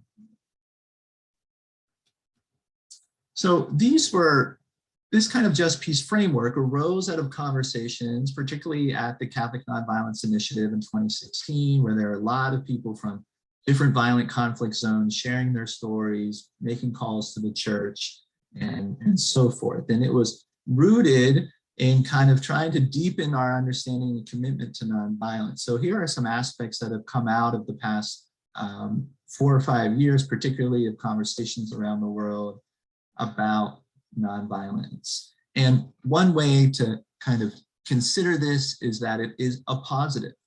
It is a positive reverence for dignity in life, as well as the constant effort to avoid dehumanization and participation in other types of violence. It's a way of life and a distinct virtue, a power of love and imagination and action, path to fuller truth, as well as to decolonization and justice. An intersectional approach, which I'll unpack a little bit in a moment, a strategic method, a constructive force for social justice, as well as protecting people in the common home and challenging different types of violence, structural and cultural violence. So, this arose out of global consultations, including folks from Iraq and Afghanistan, Palestine, Colombia, El Salvador, Mexico, South Sudan, Congo, Nigeria, Kenya, Sri Lanka, and the Philippines. as well as with Catholic ethicists and the Catholic theological ethics in the world church. So in turn, we're not describing or utilizing nonviolence as passivity, as quiet, or as a lack of conflict. It is not merely or primarily about individuals or intention. It is not merely or primarily about a lack of violence, nor is it merely or primarily a strategy or a tactic. It is not merely or primarily protest marches or civil disobedience. It is about engagement, confrontation, constructive conflict, social and structural transformation, and impact. It is primarily a positive and constructive program, as well as an invitation to a way of life orienting our relationships with others, self, God, and ecology. So let's move to the final section here, looking at some intersections with racism, nonviolence, and public health. From an intersectional perspective, what can a nonviolence lens help us see in relation to key signs of the times, particularly the public health challenge of COVID-19 and systemic racism? Since the public health challenge has taken so many lives, let's first consider this in light of the human need for security and thus related systems of power. The common way to develop US security strategies in the national sphere is to pay attention to troop movements and military buildup in places such as Afghanistan, Iraq, Syria, Libya, Somalia, China, Korea, Russia, etc. We attend to the latest weapons technology, nuclear proliferation, drones, planes, ships, deployments into outer space. The predominant ideas and frames in national security strategy documents have been resource competition, the US first, Americans first, economic and energy dominance, big power or military dominance. However, with this public health crisis, we face a reality drawing us to give the deeper needs and the less visible more of our focus in reimagining security. Because nonviolence entails the positive reverence for dignity and avoiding dehumanization, this lens can enable us to see our deeper human needs and the less visible reality more clearly, such as how violence often functions like a contagious disease. Violence is an energy and contagion of dehumanization, including domination and destruction. Violence, like a disease, clusters and moves through exposure. In turn, prevention of this vicious contagion, interrupting transmission with credible messengers, and shifting community norms become central strategies for security. In other words, nonviolence invites and challenges us to disrupt dominance and shift toward what Dr. Gary Slutkin of the Cure Violence organization calls a public health approach as a way of developing security strategies or alternative community protection. They apply this approach to shootings and homicides, and it's led to reductions in those actions by 40 to 70% on average in the neighborhoods they work in the US, Chicago, DC, New York, Philly, and so forth. With the experience of COVID-19, and by turning to a public health approach, we can better sense the less visible. That is, not only our cross-border interconnectedness, but also our deep interdependence. For example, we are deeply interdependent on our healthcare workers, adequate medical supplies, how others choose to prevent the transmission or not, and how other states and countries respond. With a nonviolent public health approach, we better sense how destruction and violence are rooted in systemic failures of public health. These include health inequity, educational inequity, environmental inequity. A public health approach calls us to focus on cultivating healthy persons, local communities, and cross-border relationships. In turn, we become more attentive to the well-being of those who have been less visible, i.e. on the margins of our communities, such as the elderly, persons experiencing homelessness, persons living in poverty, persons with impaired immune systems, with mental, emotional, or behavioral health challenges, without legal status, in prison, Black, Indigenous, and people of color. Further, with a public health approach, we are more attentive to the intersections of less visible factors such as class, gender, race, and ability. In turn, our investments, priorities, and strategies would better reflect such attentiveness, especially in national security strategies and US foreign policy. This shift in national security strategy is also fundamentally embedded in and enabled by a shift of our gaze towards the question about how we flourish as human beings, and less about political interests, economic and military dominance. We need our national security strategies and foreign policy to become more oriented by this question if they are to be more effective and relevant to our reality. The public health approach illuminated by nonviolence moves us in this direction. To enhance this movement and draw us further into this pivotal question, we can draw on that just peace framework for normative guidance. And racial justice, the skills of racial as well as intersectional analysis are crucial norms of this just peace ethic. So let us turn to systemic racism. Nonviolence helps us to see racism as a form of dehumanization and thus as violence, to identify systemic racism as structural violence, and to see the importance of naming as well as ending police violence. For example, referring to the quote anti-Black narrative embedded in police violence like a contagion in our country, Kelly Brown Douglas explains that any narrative that dehumanizes or degrades another person is violent, and violence breeds violence. In turn, we are challenged to develop alternative community protection mechanisms. Regarding the naming of police violence, we often hear how the officers involved in killing George Floyd are regularly described as using, quote, excessive force, and the officer on his neck as having a history of, quote, excessive force. The Atlanta officers were fired for, quote, excessive force in responding to protesters. Police officers are being called to intervene if they see another officer using excessive force. Many advocacy groups promote reform of the use of force policies. Now, there is some truth in these descriptions, excessive force, use of force. However, there is more truth and power dynamics we are missing by primarily leaning on and reinscribing such descriptions. What we miss about truth and power can limit the persistent energy of our collective resistance and our imagination about concrete alternatives.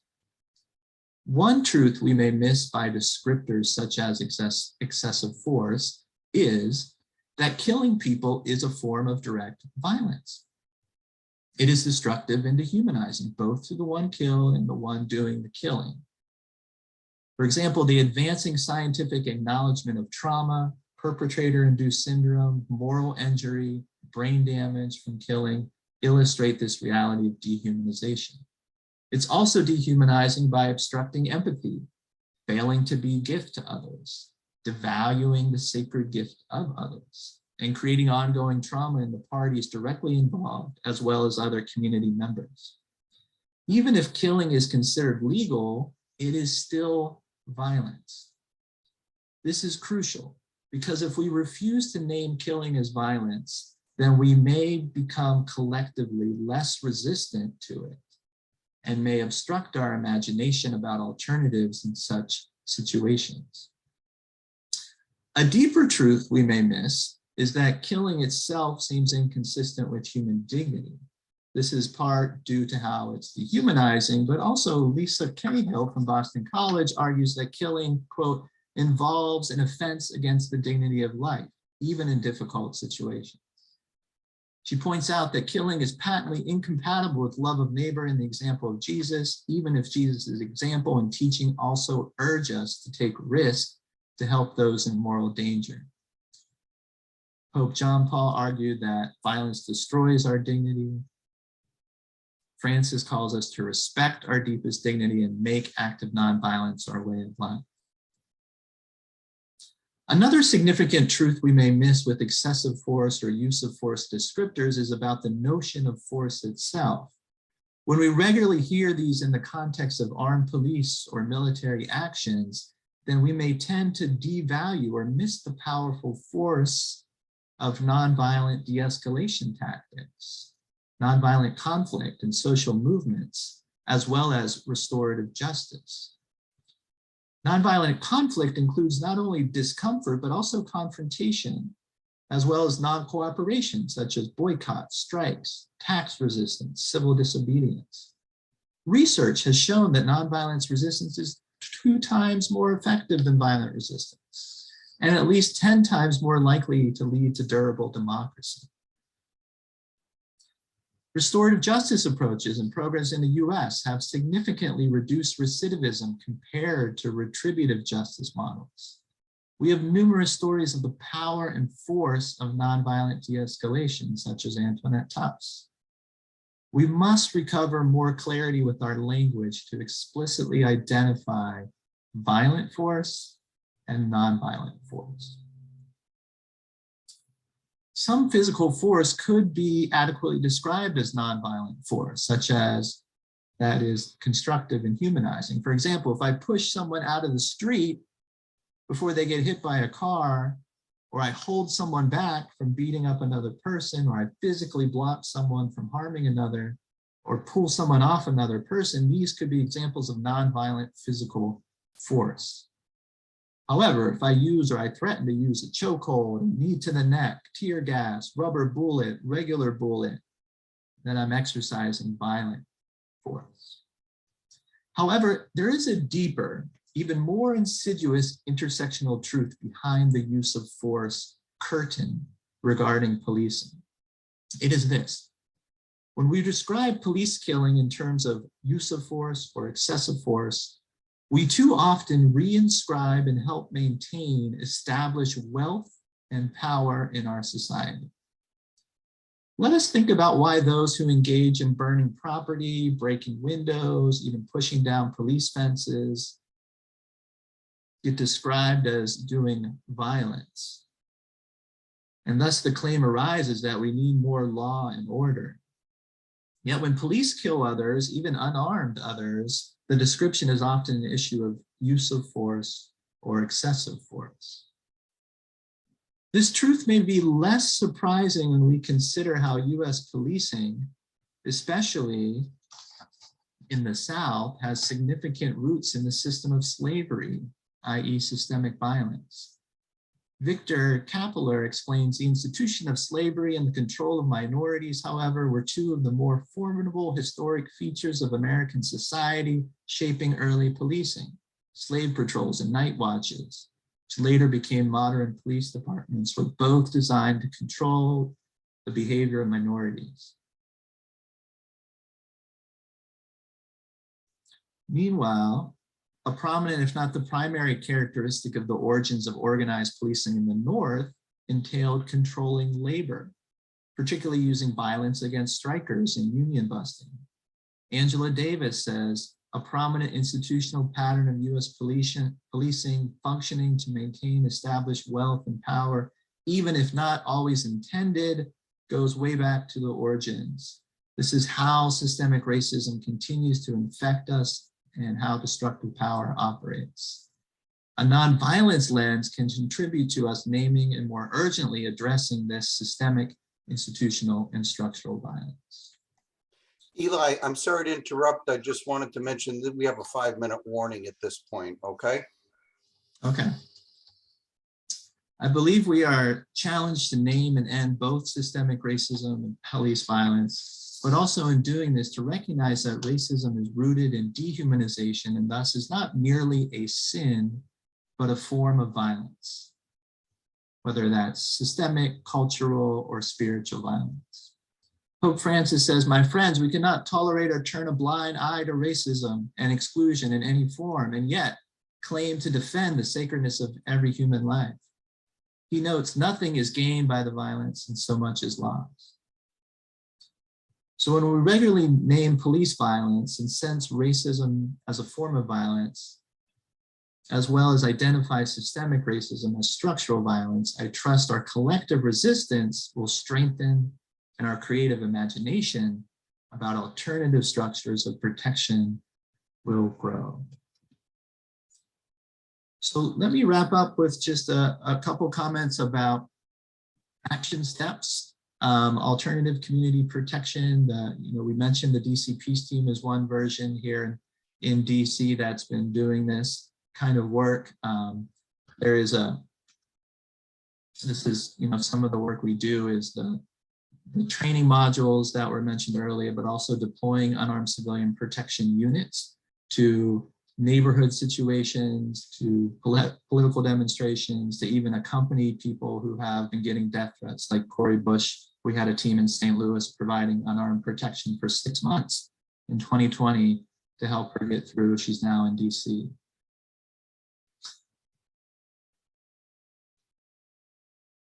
This is a picture of Columbia Heights Plaza, which is in downtown DC. And this is an area where the Neighborhood Commission has asked the DC Peace Team to be present because there's a number of folks who are disconnected from their family or other broken relationships, or they're undocumented, or they're drinking too much or have mental health challenges. And they tend to hang out here in this plaza. And there's a number of conflicts that come up, sometimes fights, police getting called in, people getting arrested, businesses upset because folks aren't coming to their business. So we've been deployed there every weekend from August till the present, building relationships with some of these, many of these are men and others, helping to connect them with resources like housing and detox, but also diffusing a number of conflicts. We've had about 40 de-escalations, including a number of fistfights that we've broken up, prevented a number of arrests, even de-escalated security officers who have been abusive verbally or at times physically.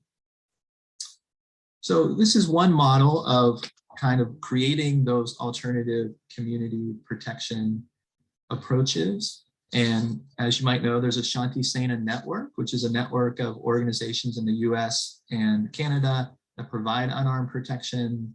Probably some of you know the Meta Peace Team in Michigan and Portland Peace Team and Nonviolent Peace Force and Christian Peacemaker teams, Peace Brigades International and Cure Violence. These are all part of this broader network.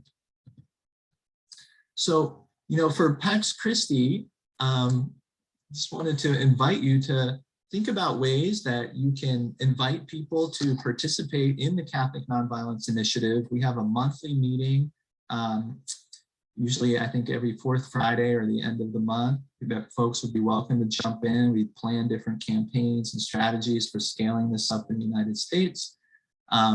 Second, holding regular skill training sessions in nonviolent communication, restorative justice, bystander intervention, unarmed protection. Third, using the just peace norms for different cases. You can find examples in the book, but if you write to publish these in the press, particularly a Catholic press, to help mainstream this kind of approach. Fourth, create a local peace team to deploy unarmed protection units in neighborhood situations or political demonstrations in your area. And we'd be happy to support with that if you needed it. Bishops, meet with your local bishop about the Catholic Nonviolence Initiative and propose, perhaps, if there's some opening, a pastoral letter on nonviolence. This becomes critical for kind of the groundswell where Pope Francis will draw on things that other bishops are saying around the world. And schools, get local Catholic schools to teach a unit at least on nonviolence and just peace, or colleges to teach a course on nonviolence as well. So I thank you for your time. I really appreciate your patience and your openness. And again, all the wonderful work you've been doing in this area for so many years. I've learned a lot from what you've already done, and I'm inspired and encouraged to keep being involved because of that. So peace be with you. Thank you very much, and really appreciate it. What I, sorry, what I'd like to do at this point, I'm sorry, is ask Linda Bezos to introduce our next presenter, Alexandra, give me a second, Alexandra Piñeros Shields. And Linda, I think you were able to unmute earlier. I don't know if you still are. If not, I'll try and find you. Where are we?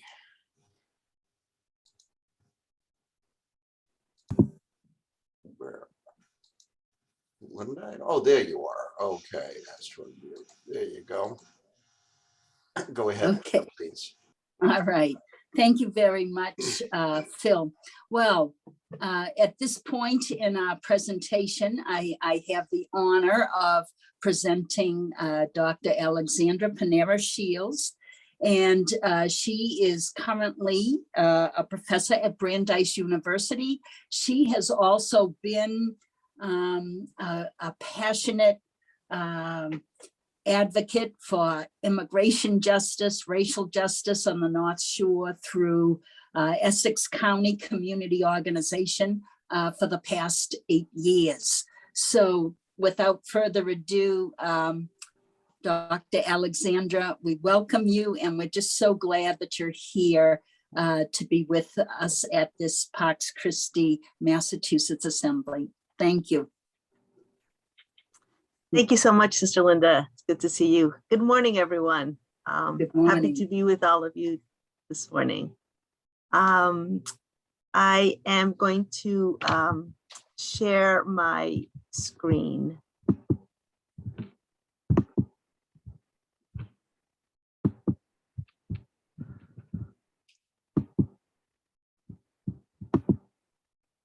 Okay. Is everyone seeing that? It's coming through very well. Great.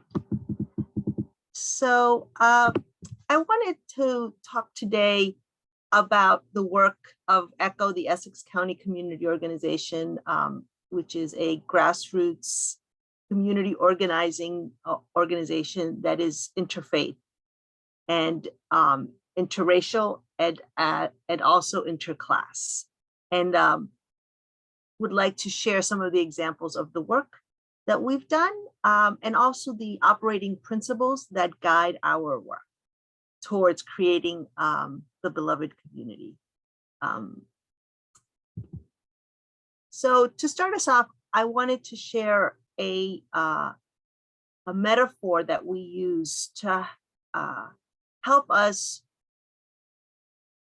dissect and analyze the injustices we see before us as an organization. About, I think 20 years ago, I think this book was published in 2000.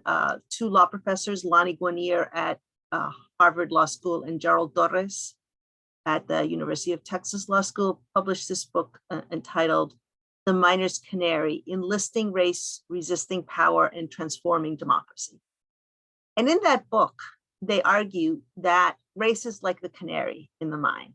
So I'm sure all of you know how canaries were used and perhaps in some parts of the world are still used by miners. They take the canary in, and because the canary's respiratory system is more sensitive to the toxicities of the mine, if the canary dies, the miners know that they need to leave the mines. Otherwise, eventually they can die as well. And so what these authors say is that the canary, that people of color are the first to experience the political and economic toxicities of society. But there's nothing wrong with us, right? There's nothing wrong with the canary. The problem is the mine. And so the work of ECHO is to address the conditions of the mine in terms of race, in terms of class, and sometimes also gender. And we'll talk a little bit about that later. And so we the reason why this is so important is that most of our social policies, the social policies in this country are targeting the canary. They're about fixing the canary. They're about putting a gas mask on the canary. It is very rare to have social policies in this nation that deal with the mind. It's much harder to change the mind. And so we are constantly asking ourselves, because we have limited resources, we're a small nonprofit, how do we focus on the mind? And of course, the canary needs help. Of course, we need food programs. Of course, we need housing. And of course, we need adult basic education. Those are good things. But those are gas masks on the canary. Until we change the mind, we're not going to make significant. And so I like this metaphor because in a very quick way, I can shift the unit of analysis from the individual to the structural or the systemic, which is the mind. So our first operating principle is exactly this, that race is a diagnostic tool. And I've just explained that to you. And I want to share a story. And it's a story about policing in the city of Lynn. In the fall, right after Michael Brown was killed in August of 2014 in Ferguson, Missouri, the Black leaders of ECHO, so ECHO, as I said, is an interfaith organization. It is made up of 40 congregations, Christian and Jewish. Sometimes the mosque is involved and other times the mosque is not involved. And the Black congregations made it very clear to the rest of us that we needed, that Ferguson was not an anomaly, that issues like similar issues occurred in the city of in the city of Lynn. And so as in an assembly, the whole membership decided that we would work on issues of police misconduct in the city of Lynn. And to start off, after we did some research, we decided that the first thing would be to have the police train on implicit bias. And so a small group of clergy, including some of the ones in the picture here, the Black minister, female minister with a scarf, Reverend Viola Buchanan, and two, I don't know, left and right. So then there's a white man with a red red tie, and that is the police chief, Kevin Coppinger, who is now the sheriff of Essex County. And then next to him is the Reverend Dr. Kirk Jones. We are in his congregation, Zion Baptist Church. You will see a Catholic priest on the other side of the picture, next to the US flag, is Father Brian, who at the time was the chair of the board of directors of ECHO. And this picture is a picture of an assembly we had at Zion Baptist Church. And it was the result of about 1.5 years of work. And it took us 1.5 years to get him to agree to come to this assembly. There was small meetings of clergy, Black and Latino and white clergy, Catholic clergy, Baptist clergy, over months to try to convince the chief of police to engage in an assembly and a conversation over issues of race and police misconduct and excessive use of force, which I take the professor's comments to heart. It's a really good point he made about what using those terms and what that means. But in any case, those were the things we were thinking about. The first time, the first assembly was, he withdrew from writing a letter to Father Brian, saying that he didn't like the flyers we had because we talked about filling the church. We asked people, please come to church. We need to fill the church because we want to show our power. And so he pulled out, and in the letter to Father Brian said that he did not want to, he would not be bullied by the clergy. So it was very contentious. So in this meeting, we asked for two things. First, that he hold implicit bias training of all of his police force, that he include the community in that training, because there's a lot of research that shows when police train with their officers, with community members, that the results are much better, that if they are just talking amongst themselves, they don't realize the impact. But when they're talking to members of the community, they get a sense of the impact of their policing, and community members get a sense of the experiences that police officers have to deal with, the fear that anybody on the street can have a gun, which is very real, right? And he said no to both of those. His response was, we do what the state of Massachusetts already requires of us, and they require some of this type of training. And so we are complying with all of the requirements, and we will not. And so it was a year and a half of work, and we were at a standstill. And in the tradition of community organizing, based on the work of Saul Alinsky, whom you may have heard of, who did organizing in Chicago in the 1930s and developed the tradition of community organizing in the United States, would be to kind of continue to escalate and put more and more pressure on the police. And in fact, in many other campaigns that had worked, but it wasn't working here. So we came together and we started to interrogate what we were doing. And we used this methodology called the right question formulation technique.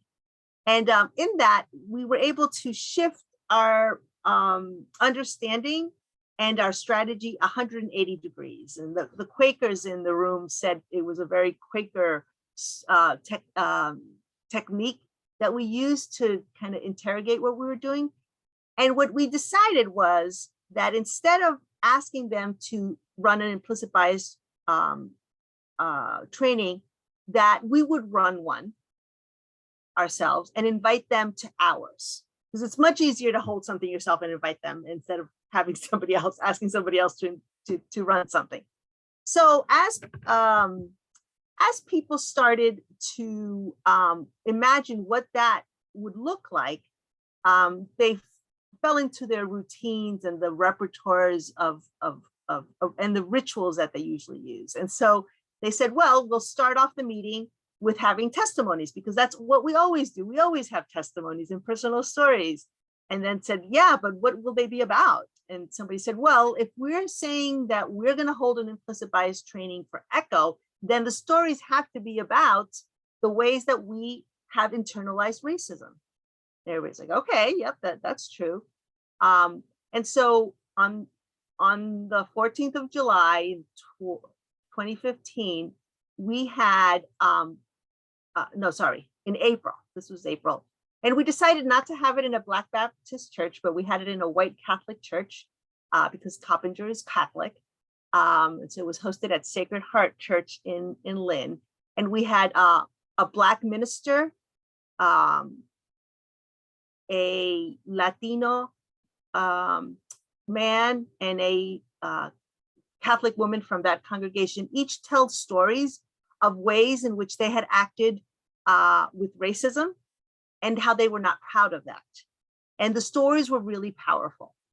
And I don't have a lot of time, so I'm not going to share the stories, but I've just published an article about this, which I can share, and then perhaps it can be disseminated. And so after the stories were told, then the Black minister, Reverend Viola, said, so clearly we need implicit bias training. And we think that the police department also needs it. We think we all need it. And so we would like you to come to our meeting, to our training. And we've hired this very famous law professor from Rutgers University, who's a national trainer on implicit bias in policing, and she's going to be running it. And so we want to invite you. Will you come? And we were ready for no, because for a year and a half we've been hearing no. And Chief Coppinger said, yes, of course we'll come. And then Reverend Viola said, and the trainer wants you to assign one of your captains to help design the training, because she wants to construct it with you, with the police. can you assign someone? And he said, yes, absolutely. And he gave us, said, Captain Vale, excellent. And can you give us a date? Yes. And took out his calendar and he gave us a date. And the date was July 14th. And here you have a picture at the end of the presentation. He allowed press to come in. And here he is with Reverend Adrian Berry, and the reporter is interviewing him. And a number of times he talked about having a really rocky start with Echo and a really difficult time with Echo. And but then, and he said, and then we had a great meeting in April, and that's why we're here today. And so I jumped in and I said, Chief, can you tell me what happened in that meeting in April? And he looked at me, and without blinking an eye, he said, you saw us as human beings. You saw us as human beings, right? And so it was a great lesson for us, people of faith, an organization is made up of people of faith who were using our moral high, self-righteousness perhaps, and thinking that we had nothing in common with them. It was very dichotomous, like us and them. And when we shifted and understood, not that we condone any of the violence that the police conducts, but that they are human beings, and that in order to resolve these issues, we actually have to work together. It made all the difference. And so that was a while ago, but since then, we've been running every year implicit bias trainings. This is a rally we had starting at the courthouse in Salem. And then because of COVID, we used our cars and we went from Salem to Lynn to the Lynn headquarters, police headquarters, after the murder of George Floyd. And we requested a hearing at the Lynn City Council. For the very first time, they had held a hearing on racism. And that was last year. And this year, we were able to get the Lynn police to wear body cameras. And in July, that was in May, and in July, the mayor agreed to put $500,000 into an unarmed crisis response team, so that when there's a mental health emergency, the police don't show up with guns. And right now, we're in the process of figuring out how to implement that. And we will be having a new mayor in January, but that mayor is also on board. And so we are excited to see how we can implement an unarmed crisis response team. A little bit about our second operating principle is that those closest to the pain should lead our work. Here we have a group of undocumented women who are leaders in ECHO from different congregations whom we have supported. And because all the work around immigration reform has failed both at the state level, we still don't have driver's licenses, we don't have the Safe Communities Act, and at the federal level as well. One of the reason why they want to have immigration reform is so that they can find work. And so we decided, they decided that they wanted to create their own work. And so we exposed them to the idea of worker cooperatives. And so they have created Shine Together, which is a house cleaning, business cleaning service, and they are running it themselves. Along the lines of immigration, which we understand, so we understand the system of mass incarceration of people in this country as a system that is manifested both in the criminal injustice system as well as in the immigrant detention system, right? That they're part of the same dynamic of profiting off the bodies of Black and Brown people. So when we were talking about the driver's license bill a couple of years ago, the immigrant leaders said, in our countries, we often have children also in our protests. And so they organized this children's march at the State House for Immigrant Rights for the driver's license. And here are some of the children. We had children from very, very young all the way to many, many high school students as well. And in the back, you see one of the rabbis. Here is the entrance to Governor Baker's office, who has opposed immigration, both driver's license, and he's publicly said he would veto a driver's license bill, and also the Safe Communities Act. And here's all of these individuals are clergy. Some Catholic clergy here are included, and many other denominations, as well as a number of rabbis. And there's about 35 clergy who sat all day at the entrance while the children were marching through the State House to demand and delivering about 300 letters from high school students in Lynn asking for immigrant rights. And so that's part of the third principle, is about the democratic participatory decision making, because we believe that it creates ownership, right? The folks. So we are constantly making sure that we stay away from this idea of charity, and we are talking about justice. And justice for us means that those who are the most oppressed are owning the work. We also think that when people who are closest to a problem own the work, that there's innovation in a way that we would not have if it were people who were somewhat distant from the problem. We have often here are Black and Jewish clergy and some staff there testifying at the State House. And then finally, and we have actually 6 operating principles, but I only wanted to share 4 with you because of time. And it's about community, that we believe that power and liberation are unleashed in community. And here we have an example of that. So the immigrants, this was right before the last presidential election. Or maybe not, I guess not. It was, yes, that's right. Yeah, right before the, so in New Hampshire, there were, all the candidates were there, all the presidential candidates. And so we wanted to infuse immigration injustice into the discourse in New Hampshire, presidential discourses. And so we decided to, and when I say we, immigrant leaders, undocumented leaders decided to do a, in Latin America, there's often funeral processions. And so they decided that they wanted to do a funeral procession. That year, 7 children under the age of 14 died in immigrant detention. So we had an artist make a coffin. So the clergy are kneeling next to a child-sized coffin. And we had a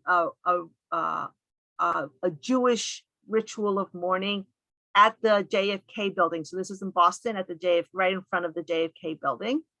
And then we carried that coffin for 7 days, stopping each day in a congregation from here all the way to New Hampshire, to the Dover Detention Center in New Hampshire. And we got press across the country, and the clergy carried the coffin on their shoulders all those miles. We had over 2,000 people participate, and not everybody walked all those days. People took turns. It was a very powerful ritual of protest. This is these are Catholic leaders, Latinas, who we were doing a process in front of Governor Baker's house on the lawn of one of our congregations, First Church Swampscott, which happens to be across the street. And they said they wanted to bless the governor's house. So there they are blessing the governor's house. So I wanted to close by thanking you. This is an individual who we have prevented her deportation, Blanca Martinez. She's an extraordinary human being. But I want to stop sharing and just say thank you so much for having me this morning. We appreciate it very much. Thank you. Um, we have something from the Agape community here, Suzanne and Brayton. Modeling personal narratives in captivating active response is such a display of reality, of creativity and nonviolence, and that violence is, as Wendell Berry described it, the failure of imagination. Certainly, you and ECC are the anecdote for all of us, igniting imagination. Thank you for your profound energy and challenge. And Fran Ludwig said it was inspirational. Thank you. Thank you. Yeah, about imagination, it's really central, really. And imagination in community, not by ourselves. That's a great point. I have one question personally. You mentioned something almost anecdotally that Charlie Baker was opposed to licenses and immigration. Could you expand on that? Yeah, it's somewhat shocking actually, but yeah. So we met with him when he was first running his first term. Before his first term, leaders in Swampscott, so basically his neighbors, met with him to kind of gauge his immigration, and he was very direct that he felt that immigration was a federal issue and that the federal government needed to resolve it. And, you know, we pointed out that about 18 states in Massachusetts, 18 states in the country have driver's licenses, and that it's a public safety issue, right? I don't want to be I mean, every state has driver's license. I'm sorry, I don't get for undocumented people. For undocumented. So 18 states allow licenses for undocumented. Yes, thank you. I made, sorry, I didn't clarify that. And you know, I don't want to, I mean, I care deeply about undocumented folks. I don't want to be on the road driving with people who are not licensed and insured.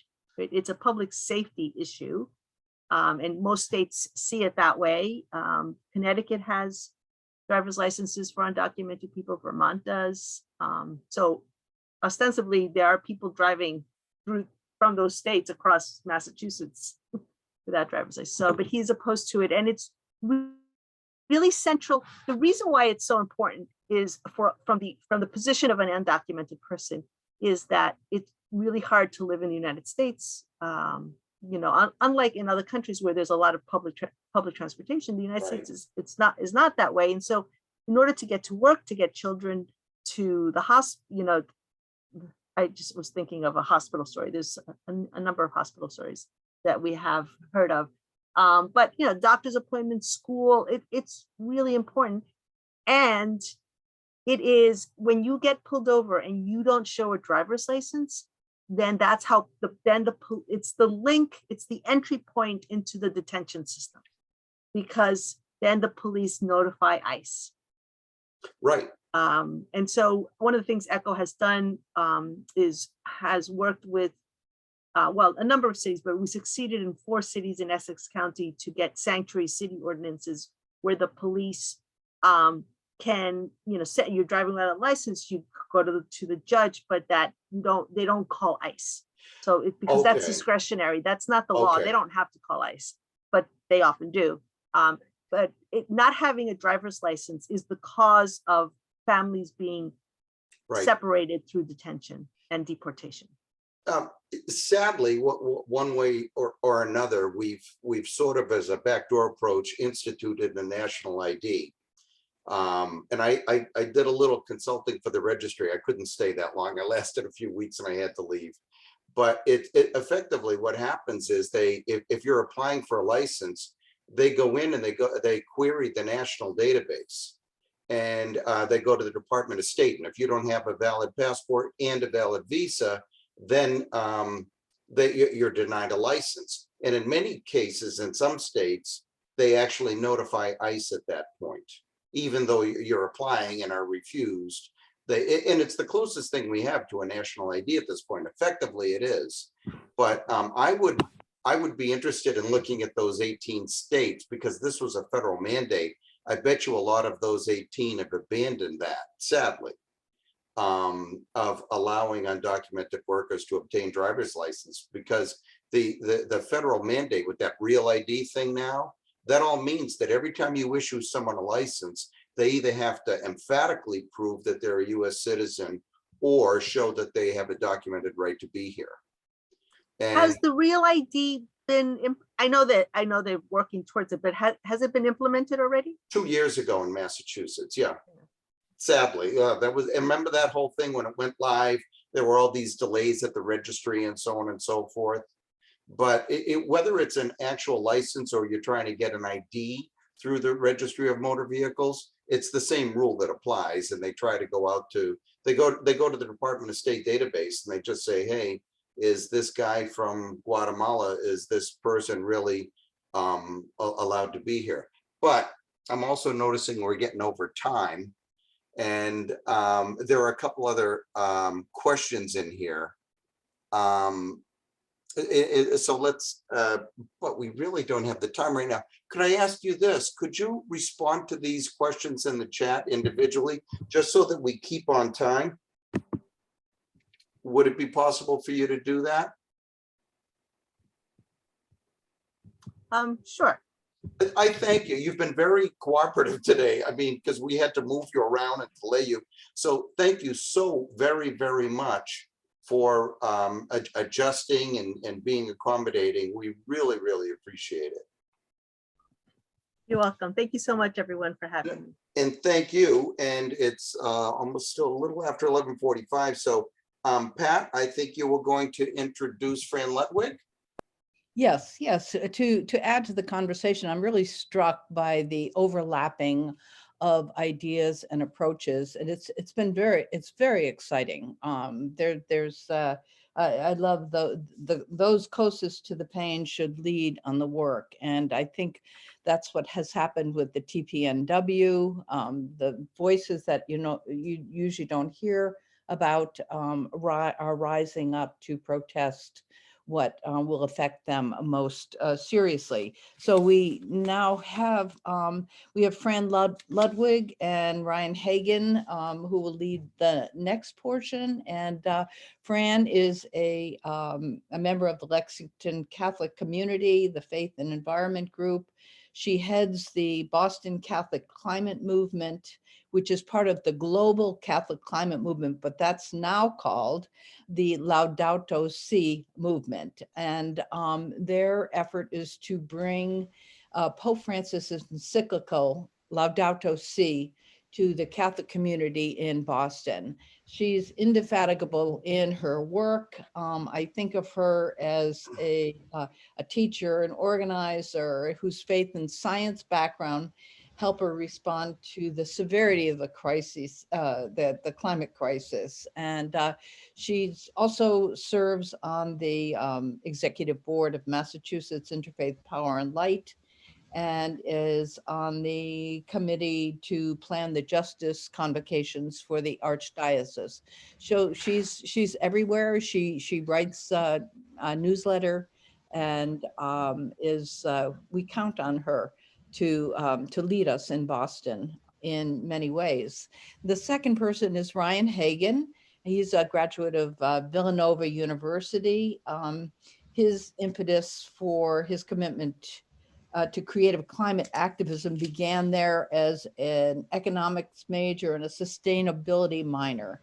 And 8 years later, he says, I haven't been able to stop thinking about the problems of the climate and what to do about them. In 2017, he started his online weekly newsletter called Crowdsourcing Sustainability. It now reaches 150,000 subscribers. This is what technology can do in 50 countries, with its mission to help reverse global warming as soon as possible by inspiring and empowering people around the world to make the places they live and work climate positive. He offers resources, tools, meaningful actions, as well as interviews, films, and stories that replace the stories and beliefs of the past that have created systems that no longer work. His energy and creativity are contagious, as is his vision of a safe, healthy, and just world where all on life thrives. It's part and parcel of everything that's been said so far. This is the point, to make all life thrive and flourish.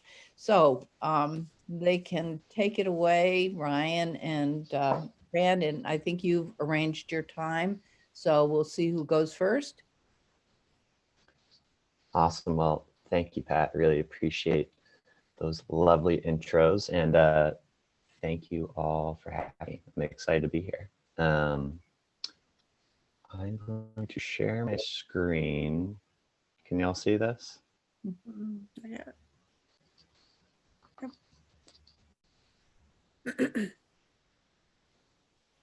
All right, can you see just this agenda slide? It's fine right now. Thank you. Awesome. So yes, thank you for having me. My name is Ryan Hagan. Today I'm just gonna walk through, share my climate journey with you. I think stories are very powerful and I love hearing everyone else's. We're gonna go over the climate crisis and why it matters, talk a little bit about a theory of change for this massive issue. I'm gonna share some ideas for meaningful climate action for everyone to ponder. And then hopefully we have time for Q&A after Fran presents. So here's my story. The main thing to know about me is that I'm a huge sustainability nerd. I've been obsessed with addressing climate change for 9 years now because I see it as the best way to help save and improve as many lives as possible. That's how I see it, at least. And I first heard about the climate crisis back in college and was kind of shocked because nobody was really talking about it or doing anything about it, even though it sounded like this massive problem. So I started learning everything I could. And I was in the business school, like Pat said, and eventually added a sustainability minor to my economics major and made this promise to myself that I would make a career out of reversing global warming because I couldn't really unsee it once I knew about it. And I basically realized if we get climate wrong, nothing else will be right. It's just that big of an issue. So I worked in clean technology for a few years. And then at the end of 2017, I decided to start my own organization because we still weren't moving fast enough as a society. And I felt like I personally could be doing more and had some things to say. And so the idea behind crowdsourcing sustainability came from the fact that I'm just one person and can only do so much. But if I could help as many other people as possible to work on climate solutions, then we could have a pretty big impact, especially if people worked on them together. So today, over 200,000 people from 150 countries are reading the newsletter. I write to, I like to say, inform minds, touch hearts, and inspire action. And I'm working to empower people to meaningfully act on climate. So I kind of think of crowdsourcing sustainability as this mix of citizen-supported journalism and action-oriented community. And so you know a bit about me now and where I'm coming from. So I'm going to dive into the problem itself and how I think, share some ideas on how to tackle it. So I want to start with a little perspective because the climate emergency really does change everything. And this is a quote from Joe Rahm. He says, "Everyone needs to be educated on climate change because climate change and our response to it is going to change the world over the next 25 years as much as the internet did in the last 25 years. And I love this image. It shows us that our climate is the context in which everything else takes place. That's the biosphere at the bottom, the environment. You see society and the economy are built on top of that. So we rely on our climate for everything. These are our life support systems. Society and the economy would just crumble without them. And, you know, if you think about it, it's the food we grow, water we drink, shelter, livelihoods, they all depend on this stable climate. They're the building blocks of society, and climate change is increasingly threatening each one of them. And these are just a bunch of pictures to kind of walk through just some of the many impacts. So like crops are affected negatively for the most part. The top right picture is a picture of people lining up in Cape Town, South Africa. Bottom left is paradise when that burned down. There's flooding in the Midwest. Diseases are spreading more easily. And the infrastructure itself in the bottom right here is just unable to handle these new conditions. We're in a climate that society and civilization has never experienced before.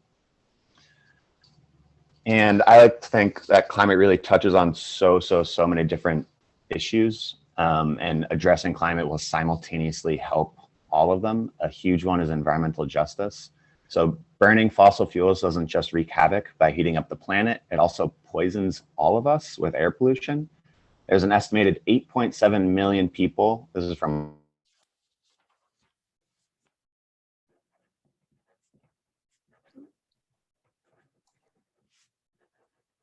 Ryan, if you can hear us, we lost your audio. BIPOC and lower income communities and countries disproportionately face the worst conditions for air pollution. And Black people are 75% more likely to live near oil and gas facilities in the US. And this is similar with the effects of climate change as well. It's BIPOC communities, lower income communities and countries who are impacted first and worst. And they've also done the least to create the problem. And then 92% of the world's population, people, they breathe air that is beyond what the WHO says are safe limits. Just to put this in a little more perspective, this air pollution is a factor for some of these super common diseases that we all know and fear: lung cancer, stroke, heart disease, lung disease, many more. And this is one of the things that worries me the most. More and more people are being forced to leave their homes because the planet is becoming less habitable. And this increasingly extreme weather simultaneously increases the chances of violent conflict. So in 2020, there were 30 million people who were displaced by disasters and a little under 10 million people who were displaced by conflict.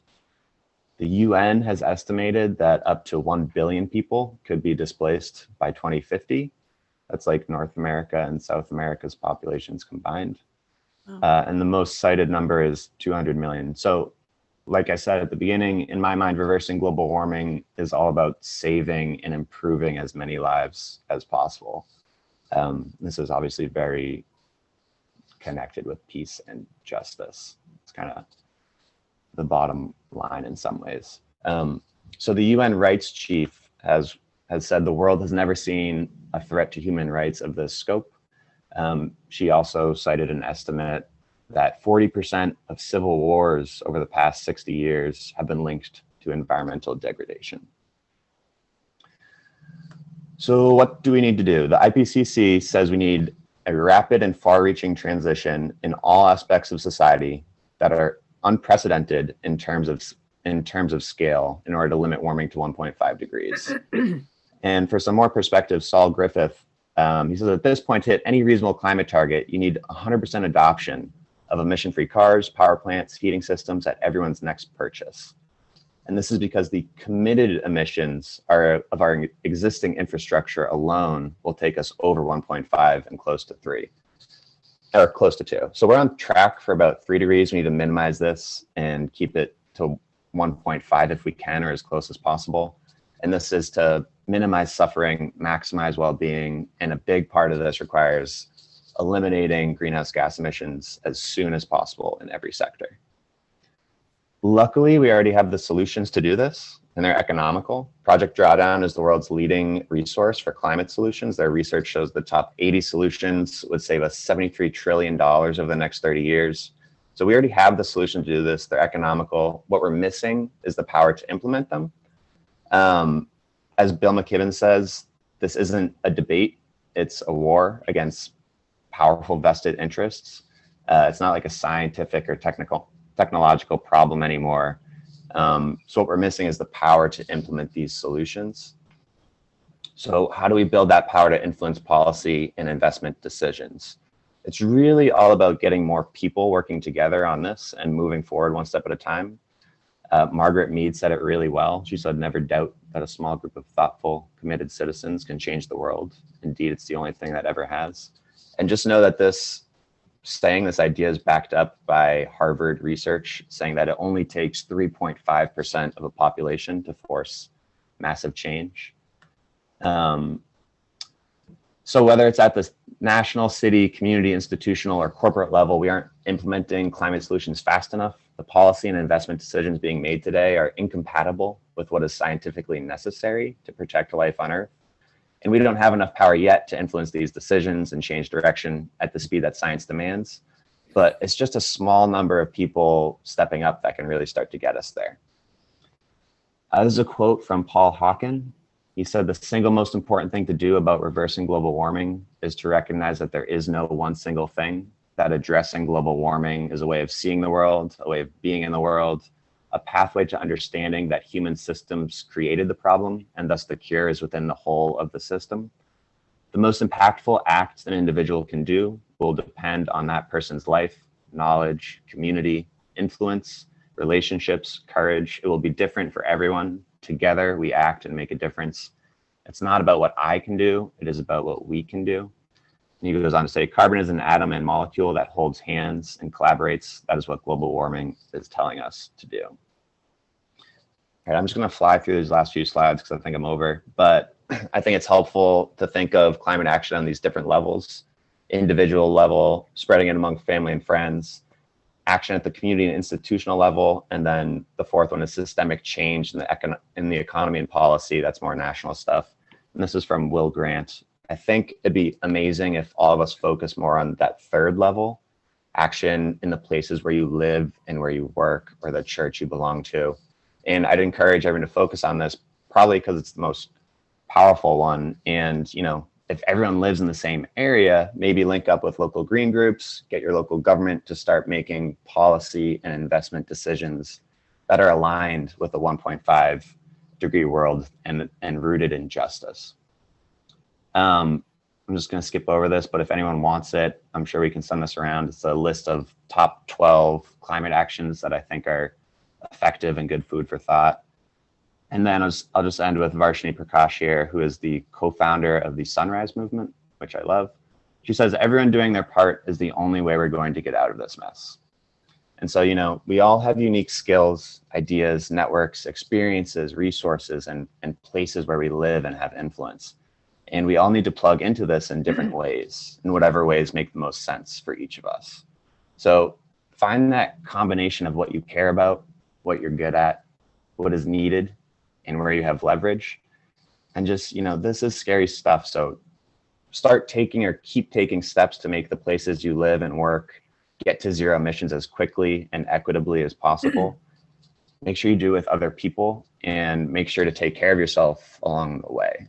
This is a marathon, not a sprint, and you are needed and you're worth it. So take care of yourself on this journey if you're taking steps down the path. And I will stop talking now because I'm over and hand it over to Fran, who has a lovely presentation. Ryan, could I ask you, is this link that you have for Google Docs, is this public? No, but I can share it with y'all for sure. If you could, yeah, if you could just put it in the chat, the link, maybe that would be helpful. And as a reminder, Fran Ludwig had mentioned earlier, if anyone wants to save the chat of everything thus far, and you might want to do it after Fran is through presenting, you in the chat box in the upper right of that lower part of the chat box, there are 3 dots. Click the 3 dots and there's a button there that says Save Chat. And Fran had mentioned that earlier. But that'll save you all the comments, all the links from everything all day. Thank you. So I think that's a great lead in. Thanks, Ryan, for your presentation and for all the other presentations that have been so inspirational. What I'd like to do is to invite all of us to participate, as Ryan says. We really need to do this together, but to participate as members of a faith community, whether it's a parish or an organization. And let's start by just looking at a God's eye view of the earth. There are no pink and blue and green squares on this, no political boundaries, only the water, the air, and the land, and all of the living creatures that God created on this planet, our common home. That's all we have. And that's all that we need to survive. But we have not treated our common home well. And yes, I have to use this. And the Pope, of course, has responded to these issues, these huge issues, by issuing a letter to the whole world called Laudato Si. I think all of you are familiar with this. But in this document, there actually are 3 words that summarize it. And the words are, everything is connected. And everything that we've talked about today is impacted by climate change. This is an image from the Sisters of Mercy, who have done great work on organizing around climate justice, where you can see all of the things that we've talked about today are impacted by climate. I know you don't have time to read all this, but I'll send you the presentation. You can go back over it later. But I just want to focus on the Earth. We're talking about physical Earth systems that are at risk, our air, our water, our land. But we talk about tipping points where the Arctic is melting and so on. I'd like to talk about tipping points of the heart. And that's what we want to engage. We want to engage this through our faith. Now, I'm very excited that the Vatican has just announced something called the Laudato Si Action Platform, in which they are trying to engage all Catholics. And I have a list of who's involved in the next slide, but we're trying to engage all Catholics in a journey towards sustainability in the spirit of Laudato Si, which incorporates all of the things that we've talked about today. This is a structured plan where they are asking for a sign up. The next slide, it shows you who signs up. As an individual or family, as a parish or diocese, educational, et cetera, organizations and groups, if you're representing one of those. Religious congregations have been right out front in this. And when you sign up for this on the website, which I'm going to put in the chat, I don't know, Ryan. Oh, great, thanks. This is teamwork. So Ryan, yeah, just Fran, you're going to have to share that afterwards. The link doesn't work right now. I assume it's oh, because really? it's not. Gosh. You got to make I know, it public. because yeah, Ryan, if you do a space between org and HTTPS, yeah, it's just the space that didn't work. I'll fix it up. Yeah. My bad. Okay. So, but at any rate, at that website, you can actually sign up to become, a supporter of this program, and you get your own, sign-in form. Your first step is to identify how you're doing in all of these 7 goals, and you'll recognize some of the topics that we've talked about today. I'm not going to spend a lot of time looking at that, because we'll look at each of them and some examples of what you can do either individually, families, parish, diocese, etc. So the first is one that we've been talking about. Ryan described this very well.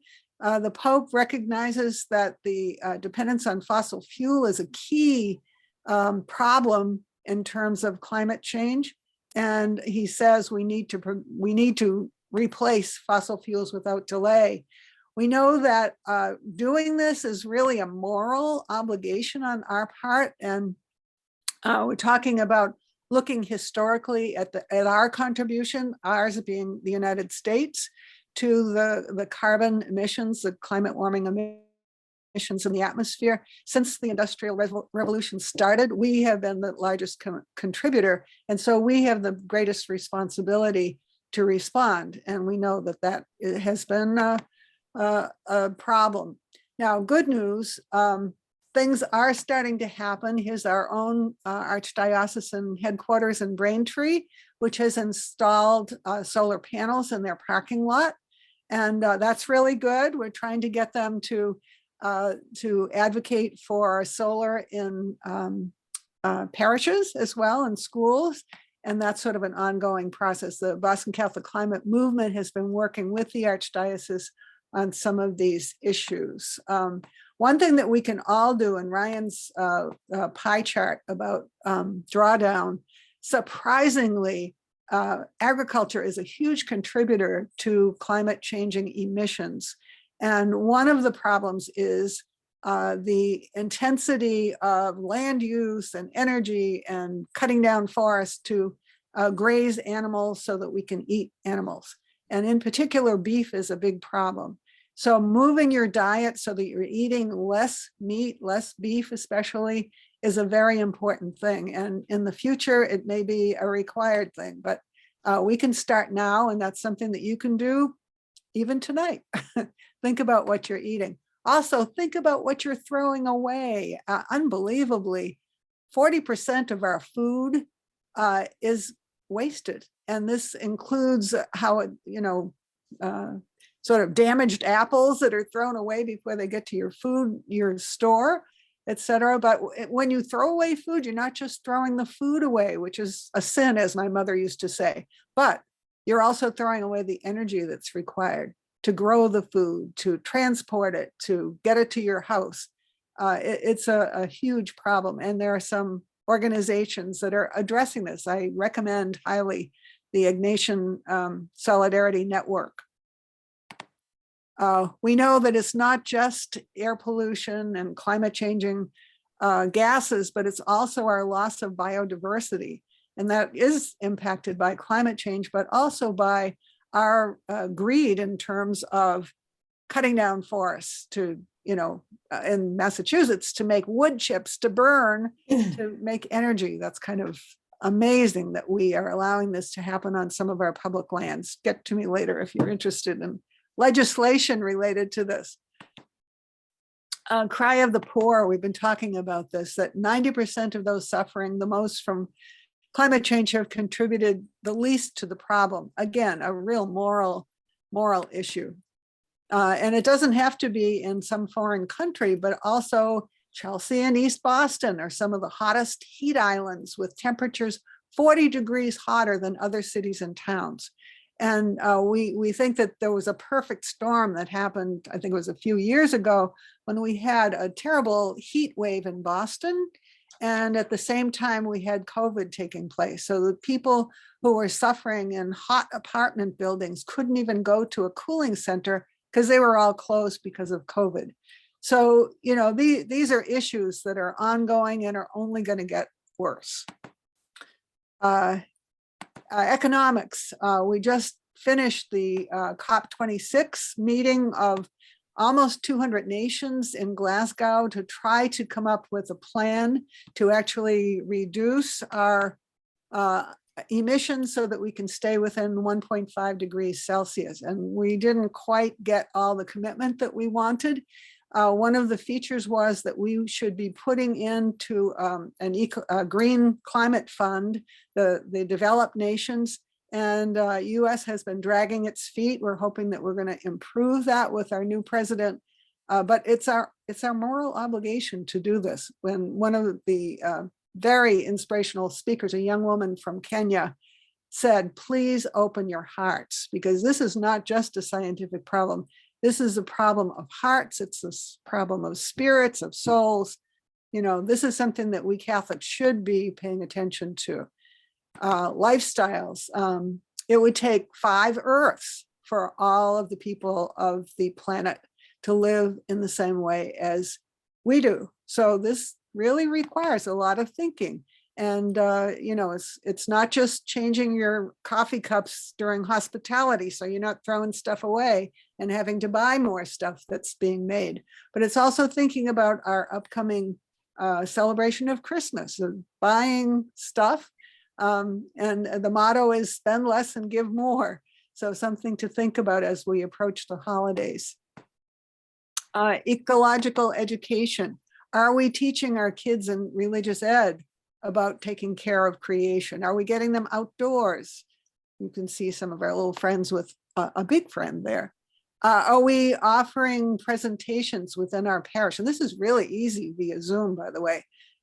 showing movies, things that will start conversations about what our obligations are to others around the world. Using our bulletin to keep the awareness up on Laudato Si is really important. And here's one that I think is something that was kind of a mind changer to me, and that is ecological conversion. You know, we're so used to thinking that we as humans are at the top of the pile, and, you know, we have to, you know, we're the boss. And that's sort of a misinterpretation of scripture.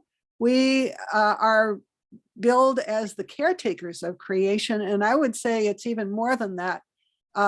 We're not just the caretakers of creation. Creation is taking care of us in the sense that we depend on air, water, land, etc. Moving from me to we is a big, big goal, and sort of thinking of all of the implications, including who we are. I'm not sure that's grammatical, but if you look at the eco version, we're talking about ourselves as part of nature, as part of creation, not apart from it. So to do that here, and just give some examples in my parish, we're trying to incorporate nature into our spiritual practices. So here's some nature walks that we did. We call them prayer walks. And we knew we were on the right track when a praying mantis joined us on one of our walks. That's the central picture. We also recognize our connection with animals. Anybody who has had a dog or a cat knows that that animal has a spirit that is special and reacts to our spirit as well. Here's our green mass. This is at Sacred Heart in Lexington. We engaged our first grade kids to come in with our earth ball, and we asked them to bring their stuffed animals to represent all of creation. I'm not sure who this little brown guy is, but at any rate, representing all of creation. And here's the earth ball at the bottom, in the middle here, at the foot of the altar. So we had homilies, we had prayers of the faithful, we had music. People remarked that this was a very, impactful mass. And when you can't match the readings for the mass, you can go outside and have a service outside the church. You all do blessings at your table, I think. But why not extend the blessing to being grateful for the things of the earth, the air, water, land that produced your food, and also all the people who produced your food and got it to you. So just being mindful of that bigger picture is really important. And then finally, it's kind of refreshing to hear the Pope say, and I'm just going to read this because I think this is such a great quote, that society must put pressure on governments to develop more rigorous regulations, procedures, and controls, and on all levels. And it will not be possible to control damage to the environment unless citizens have control. So this really is a clarion call, and this is part of this Laudato Si action platform, is to think about how that is being played out in your parish. Do your parishioners know about what's happening in your town and your state and the federal level that's impacting the environment? We know that when people get together and push, things can happen. And that happened in Massachusetts. We have our next generation roadmap bill, a big win for the environment, for environmental justice. Our youth were right in the front at doing this and sort of shaming some of our politicians that they haven't been doing enough. And here are some helps. The Boston Catholic Climate Movement, I'll mention that in a minute. Laudato Si movement, Catholic Climate Covenant is key in helping parishes put together care for creation teams. And then here's a special website just for the US for people or organizations that want to engage in the Laudato Si action platform, godsplanet.us. We mentioned the Laudato Si movement, which includes many Catholics across the globe. Here's something before COVID that we had a Greening Your Parish event sponsored by the Boston Catholic Climate Movement, and then a statement from all 4 of our Catholic bishops in Massachusetts about integrating Catholic social teaching on the environment in their liturgy, religious ed, advocating, et cetera, et cetera. Supposedly they're on board. We want to see that that actually plays out in action. Pat mentioned a bi-weekly newsletter that I put out from the Boston Catholic Climate Movement that always includes opportunities for action. So if you're interested, I think Ryan has put my email address in the chat. I can't really see the chat here. But the urgent challenge to protect our common home includes a concern to bring the whole human family together to seek a sustainable and integral development. For we know that things can change. And that's sort of the upbeat part of it. We know that working together, we really can get action. I'm so happy to see so many people online today because you are the people that are making the difference to my little grandson who you see here and all the children of the world whose future really is in our hands. So what we do next will be very important, and we invite you to participate in the Laudato Si Action platform. And here's a little guy that says, what if it's a big hoax and we create a better world for nothing? And all of the good things that can come from our work as a group, as a community. So thank you very much.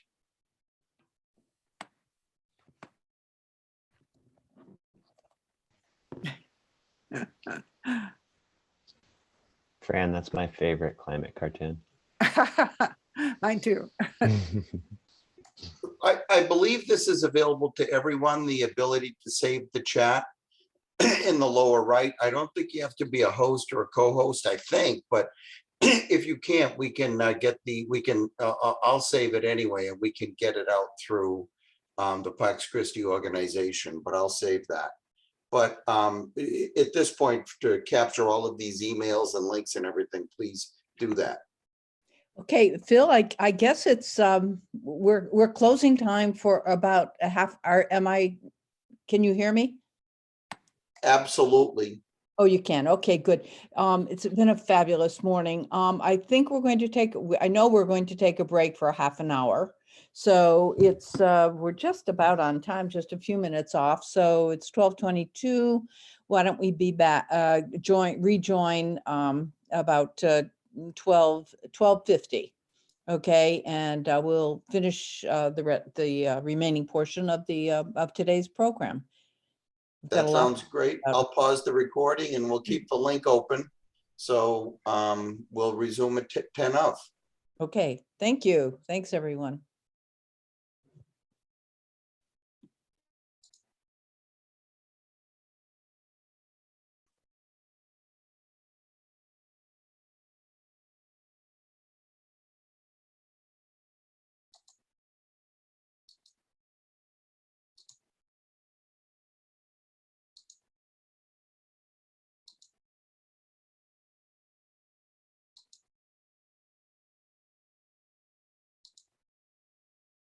We're getting near that time. Yeah, Phil, I can probably take over at this point when a couple people get back. I'm looking for Mike, just a couple members of the board. So because it's mostly, we'll be segueing into the business meeting and then the Peacemaker Awards. Yep, I'll stay on while I'm recording. So if that's okay. Oh, no, please. I resumed the recording. It seems to resume okay. Yes, no, don't disappear.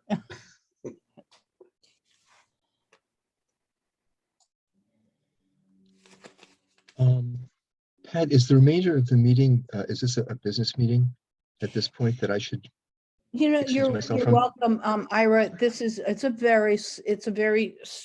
very condensed meeting. It will take hardly any time, and then you might be interested in staying on for the Peacemaker Award. We will be finishing by 1:30, and Eli might make a couple of closing comments at the end, and then we will be finished. So we're amazingly on time today. So we welcome you. Thank you.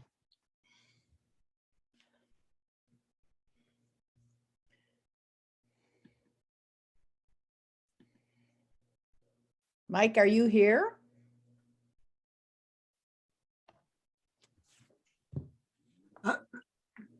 Hi, Pat. I don't know if Mike's back yet, but would you like me to give the annual report? Yes. So yes, we can start with that. Because it's certainly, as you say, short and sweet. So in the past year, since our last annual meeting, we've had 4 virtual meetings of the Board of Directors, to which everyone is always welcome, whether they're live or virtual, and published 2 issues of the newsletter. Our spring retreat was held virtually due to the pandemic, and the annual Good Friday Stations of the Cross with Agape was also adapted for the pandemic times. We've supported many other organizations and activities, but these are really the essence of what we did this year. And do we have a treasurer's report?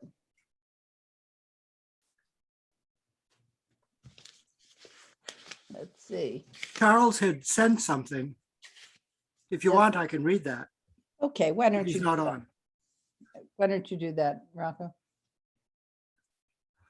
Okay, the treasurer's report is, we presently have the following amount of funds in our accounts. In the savings account, there is $8,318.25. In the checking account, there's $5,463.24. You know what? Let me see if I can put this up on the screen.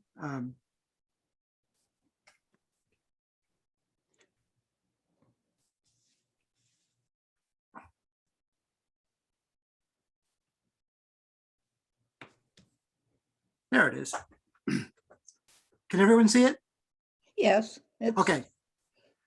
So we've had a very unusual year with almost $5,000 in major gifts. We greatly appreciate the generosity of 2 retired priests, as well as the incredible kindness of those who sent memorial donations in honor of loved ones, particularly our own Sue Malone.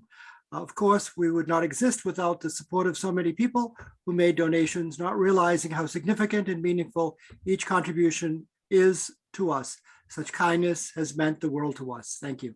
Pax Christi, Massachusetts is a nonprofit organization, 501c, which means donations to our organization are tax deductible. Because of this, we must file detailed reports to the Internal Revenue Service and to Massachusetts Attorney General's office. Funds that we spend most align with the purpose of our organization, which is to promote Catholic social teachings. Over the years, board members have carefully monitored spending, devoting our funds to projects such as our semi-annual newsletter, our yearly annual spring retreat, and our fall assembly. We've also co-sponsored events with other groups that bring attention to social justice issues. One excellent use of our funds involves awarding grants to local Pax Christi, Massachusetts groups so that their important initiatives can get off the ground. Thank you. And that's from Charles. Thanks, Rocco.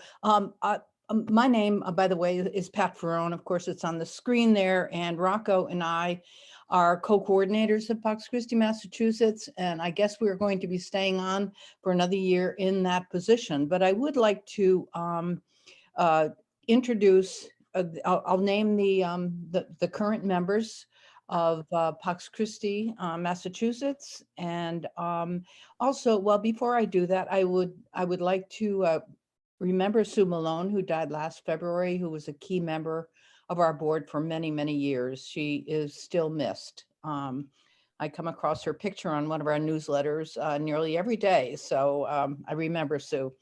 And Charles Gabron, who has been our treasurer, our fine treasurer, has to retire from that position. He is the one who put together that report, and he is going to be greatly missed. And the other person is Brian Ashmankis, who is now an ordained priest and does a lot of his ministry online with the community of the hyphenated. And he's young, he's energetic, and he brings a lot of his energy to that work and to Pax Christi, and I know the Agape community. So we're going to miss him very much too. The other members of our group are Gina Allen, who gave the secretary's report, and she's been doing that for years. Mike Moran, who is the editor of the newsletter. He does a fabulous job of that. And that's one of the benefits of being part of Pax Christi, Massachusetts, is you get the newsletter and you get to read people's columns and commentaries on different events that have happened. Nancy Carapezza is, I think she's here. I wanted you to raise your hand. Mike, we mentioned you, and Jean. Okay, Nancy, I don't know whether Nancy's there. I think she was. Rose Morrissey, there's Rose. Sally Markey, I'm not sure. I think she was in a while ago. Phil Herrick, Sister Linda Bessam, and Irene Descharnes. So those are the current members, and we welcome new members. We meet 4 times a year, and there are mostly we have been doing it on Zoom since COVID start. Normally we meet at Holy Cross, and we may resume a partial Zoom and in-person meeting when that's possible. It's a great group of people to work with. We are associated with Pax Christi USA, and that is the, if you join Pax Christi USA, and they immediately put you in contact with Pax Christi Massachusetts. So we have no dues. And I would emphasize again, if you're in a local group and looking for a project, you can apply for a grant. We actually have 2 people who are kind of interested in joining the board, but we can always use additional people. And I see a few people who were once on the board, and we have a great time. We work hard, and we love one another. And let's see what else. So I think that's all. I wanted to thank the board for their work in putting together today's program, and to all of the participants.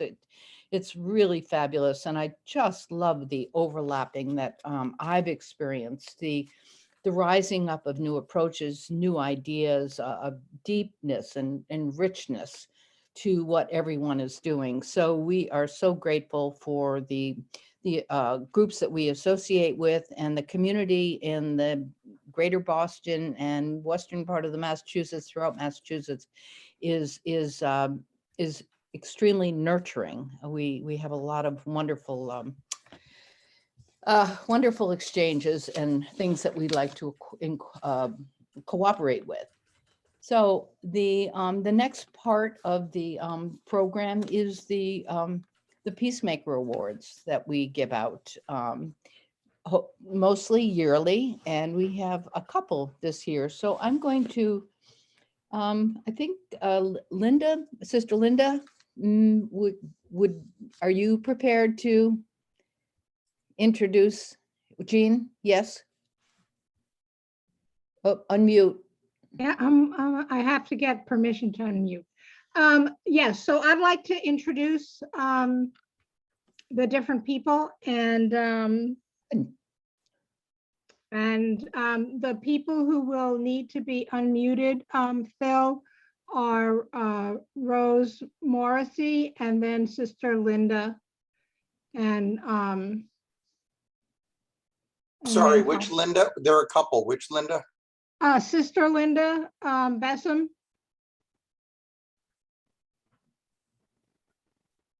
But first I'm gonna say a couple of words.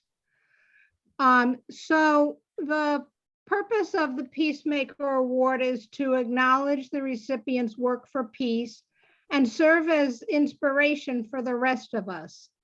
By no means are they the only peacemakers among us. That said, the awards committee of Irene Descharnay, Nancy Carapeza, and myself were so pleased at the richness of the nominations we received. And it was especially inspiring to know that all this good trouble was happening in the time of COVID-19 with its shutdowns and social distancing. So peacemaking can still occur. So we decided to give more than one award this year. And as a plug, peacemaking happens in ways large and small, public and private. So look around you, think ahead. Next year is our region's 30th anniversary, and we'd like to celebrate with nominations of both the youth and adult peacemakers. We didn't have any youth nominees this year, and they do not have to be Pax Christi members. So may this year's crop of peacemakers inspire you. The recipients of our first award are children of the Second Vatican Council. Pope Paul VI's call, "If you want peace, work for justice," inspired their lives, and Rose Morrissey will introduce you. She needs to be unmuted. All right, she needs to be. Rose, I've asked you to unmute. Sorry.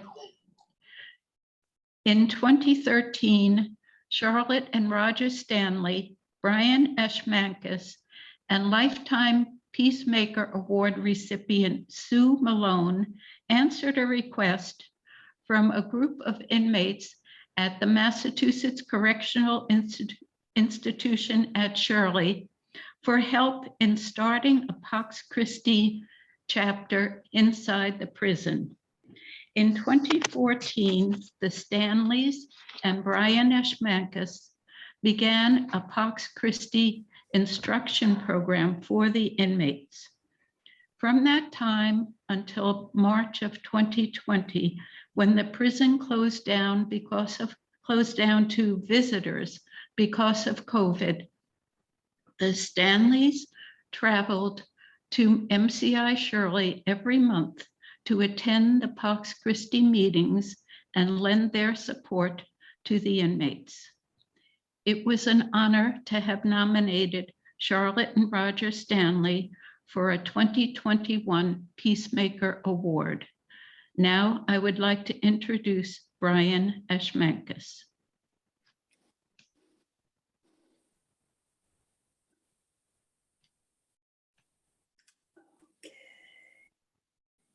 I don't know if he's on. Thanks so much, Rose.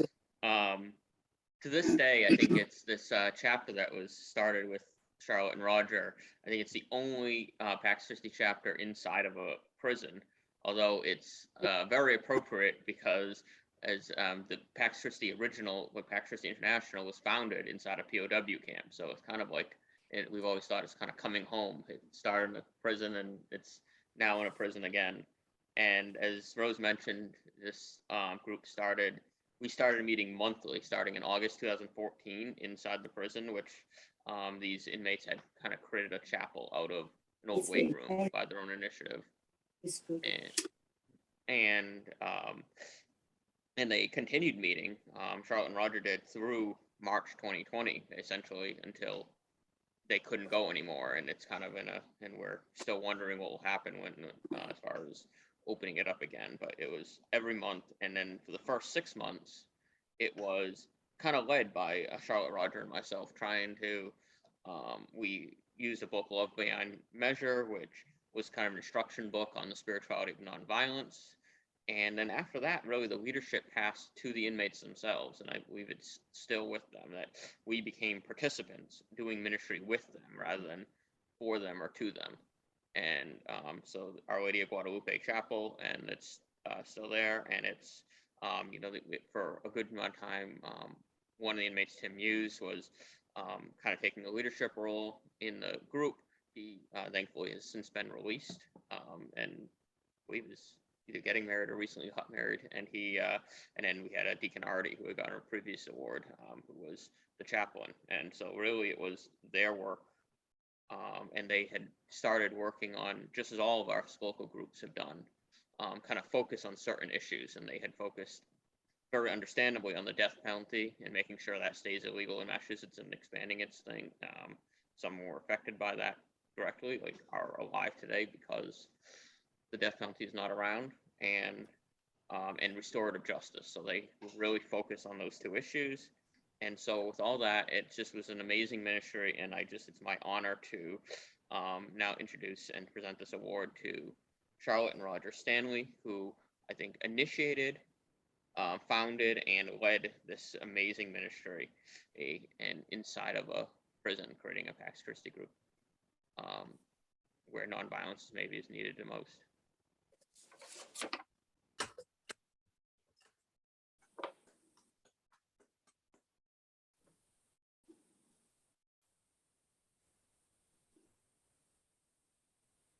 Oh.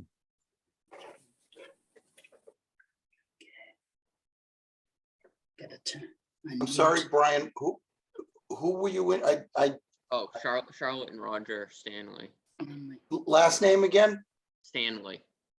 Oh, okay, so that's gonna. I didn't realize that, so give me a second. I'm gonna have to find it. Oh, it's under Charlotte Stanley. It's under this. Yeah, they're waiting. I still don't see it, sorry. Okay.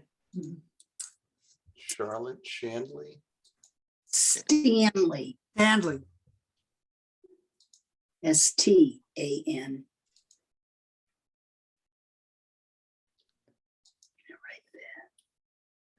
It's the couple there, Charlotte. Oh, and- there we are. Yep, see it. Sorry about that. Make go ahead. There you go.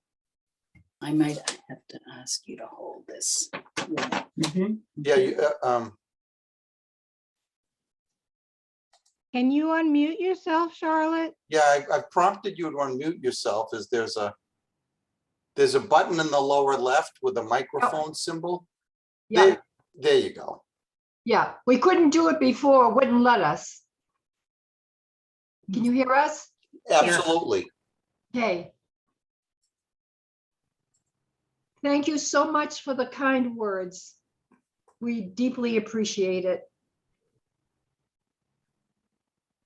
Can you hear? Yeah. Yes. Absolutely, yes. All right, okay.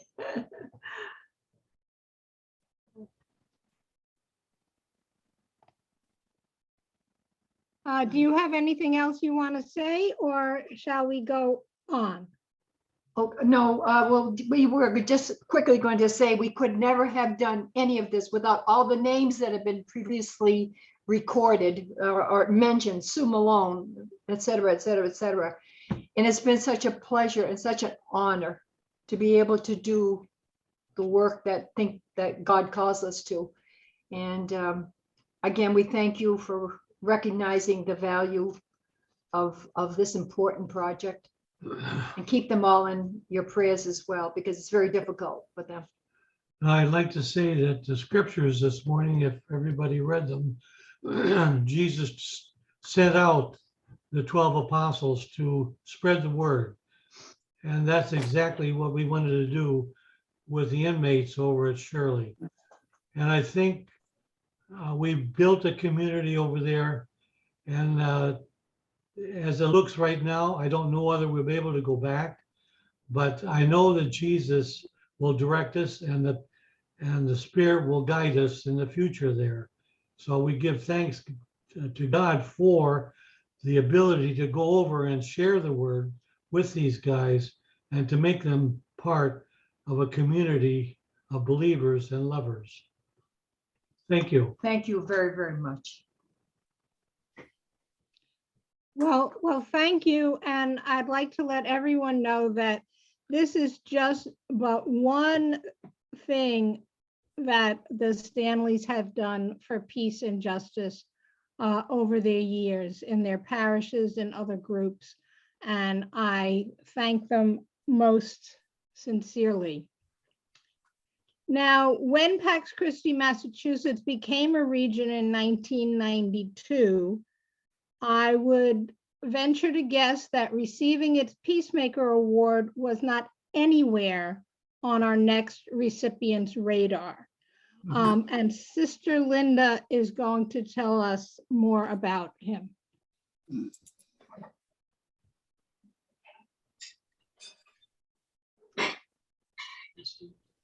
Linda, you there? Yeah, I am. I'm waiting to be focused or whatever. I'm here. Okay, why don't you go ahead about your guy? Okay, here we go. I first met Sean Ellis. This is his picture right here. I don't know, Phil, if you're able to put his picture up on the screen or what have you, but he was arrested at 19 years old for a crime he didn't commit and spent 22 years in prison.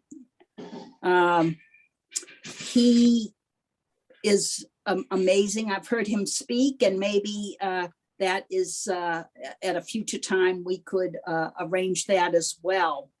But truly, Sean Ellis, he was released in 2018, and then in 2020 it took for full exoneration of all his crimes. He is now currently engaged, and I'm sorry, I guess his Wi-Fi wasn't working, because he certainly was invited to come on and speak to us. But currently he surely fits in with the theme, remembering. He's calling us to repent and to restore. And I feel that his work at the New England Innocence Project, where he is the project coordinator and co-founder of the Exonerate Network. So anything that comes through the New England Innocence Project, they have done panel discussions, and to hear the stories of these wrongfully convicted, and the ones that I heard, 44 years in prison, 22 years in prison, etc. Their stories are very powerful. And currently, Sean is actually working to address the system of the criminal justice here in Massachusetts. And there's a bill in the legislature right now, House Bill 1797, an act to reduce mass incarceration. Put that on your schedule, because that needs to be, your legislators need to be contacted to move that bill forward. So I heard him speak. I would also recommend that you view the Netflix docuseries Trial 4. His whole story is right on there. And I believe next year a memoir is coming out, In for Life, by Elaine Alice Murphy. So his witness is just very powerful. He came out and framed the concept wounded, but not broken. Wounded, but not broken.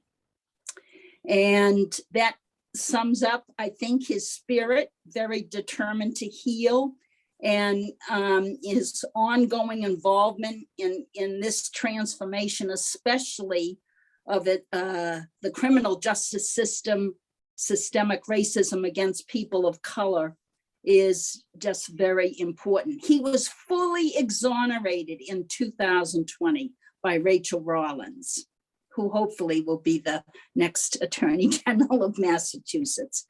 But again, the fact that he is working to get legislation passed to have the criminal justice system look seriously at transforming its incarceration without parole, etc. But all of those details are on the New England Innocence Project.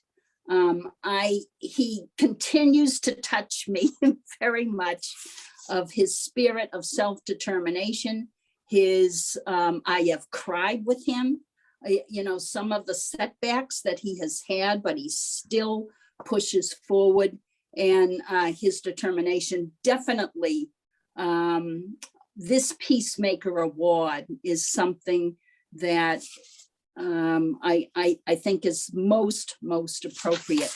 And I hope someday we're actually going to be hearing from him in particular. I'm sorry he wasn't able to come on today, but just his network alone, his project supports the practical, emotional, physical, and spiritual re-entry needs of exonerees. I can't imagine what it must be like after 44 years of prison. What do you do then? You know, so watch that trial 4. That will be a very concrete way. And if there's any other way or format that we can host the New England Innocence Project, maybe as something in the future down the road, I think it would be very worthwhile. So at least let's give an applause for Sean. So he'll be able to, when he gets the full recording later on, he'll be able to receive that. But may he continue in that spirit of being determined and the power that comes in working for justice and peace in a nonviolent way. So thank you very much. Thank you, Linda, and I'm sure you will get the award to Sean. Yeah. We're also going to present to him the book, Just Mercy, A Story of Justice and Redemption. I'm going to be giving that to him. So, right. Great. Then finally, some people's peacemaking so imbues their soul that it not only informs their actions, but becomes who they are, and not just for a year. From time to time, we give a Lifetime Peacemaker Award, and just reading this warm, creative woman's nomination made us decide that now was the time for this. And Father Steve Josema is going to tell us more about her. Steve. I'm going to share my screen for a minute. Hold on. Yeah. Here we go.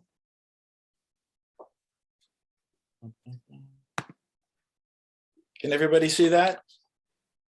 Yes. It's really my pleasure and honor to introduce this woman who needs no introduction. I think that Pat Ferrone is well known to Pax Christi and is beloved by many far and wide. However, you may know Pat as a sister, a wife, a mother, a grandmother, friend, colleague, advocate. You really can't separate any of these roles from the thread of gospel peacemaking, which she has woven into the tapestry of her life. Pat embodies what gospel peacemaking is all about.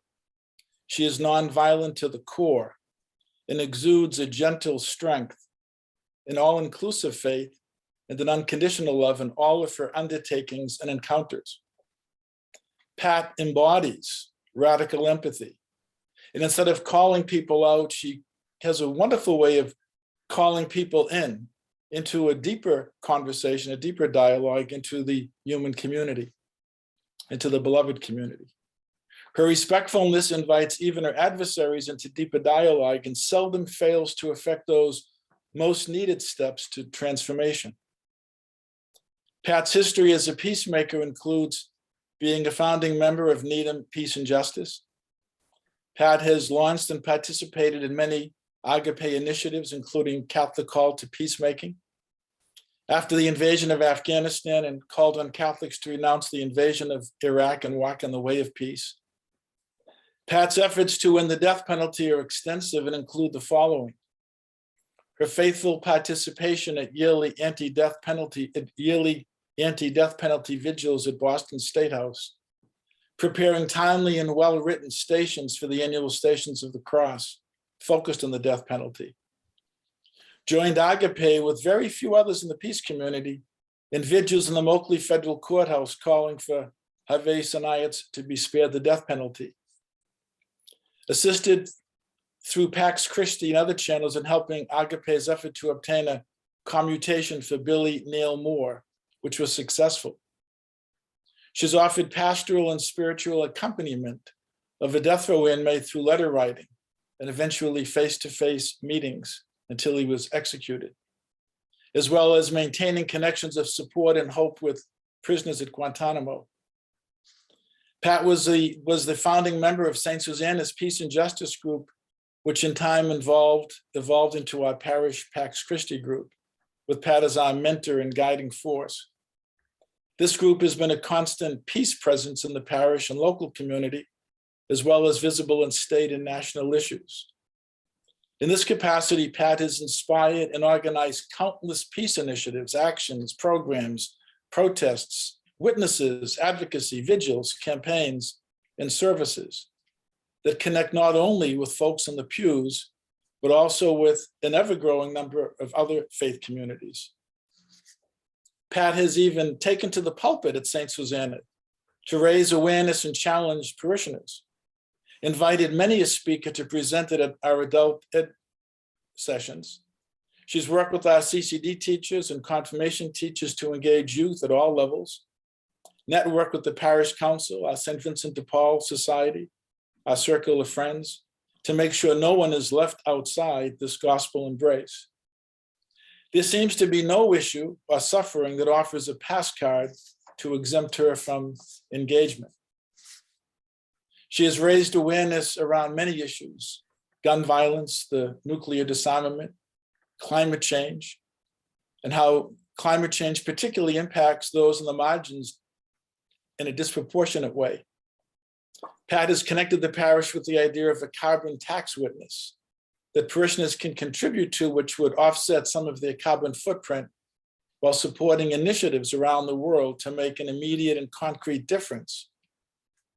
As a matter of fact, to date, over 7,500 has been raised through that ongoing program, with grants given to such efforts as installing solar panels and water wells in Africa, water projects in Guatemala, restoration efforts in Haiti, and the like. Pat helped found a town-wide coalition to adopt a refugee family to help resettle in Dedham. For the past 3 years, she has engaged the larger consortium in the day-to-day issues and challenges that this family encounters. She has brought awareness to the parish and local community around the issues of refugees and immigration.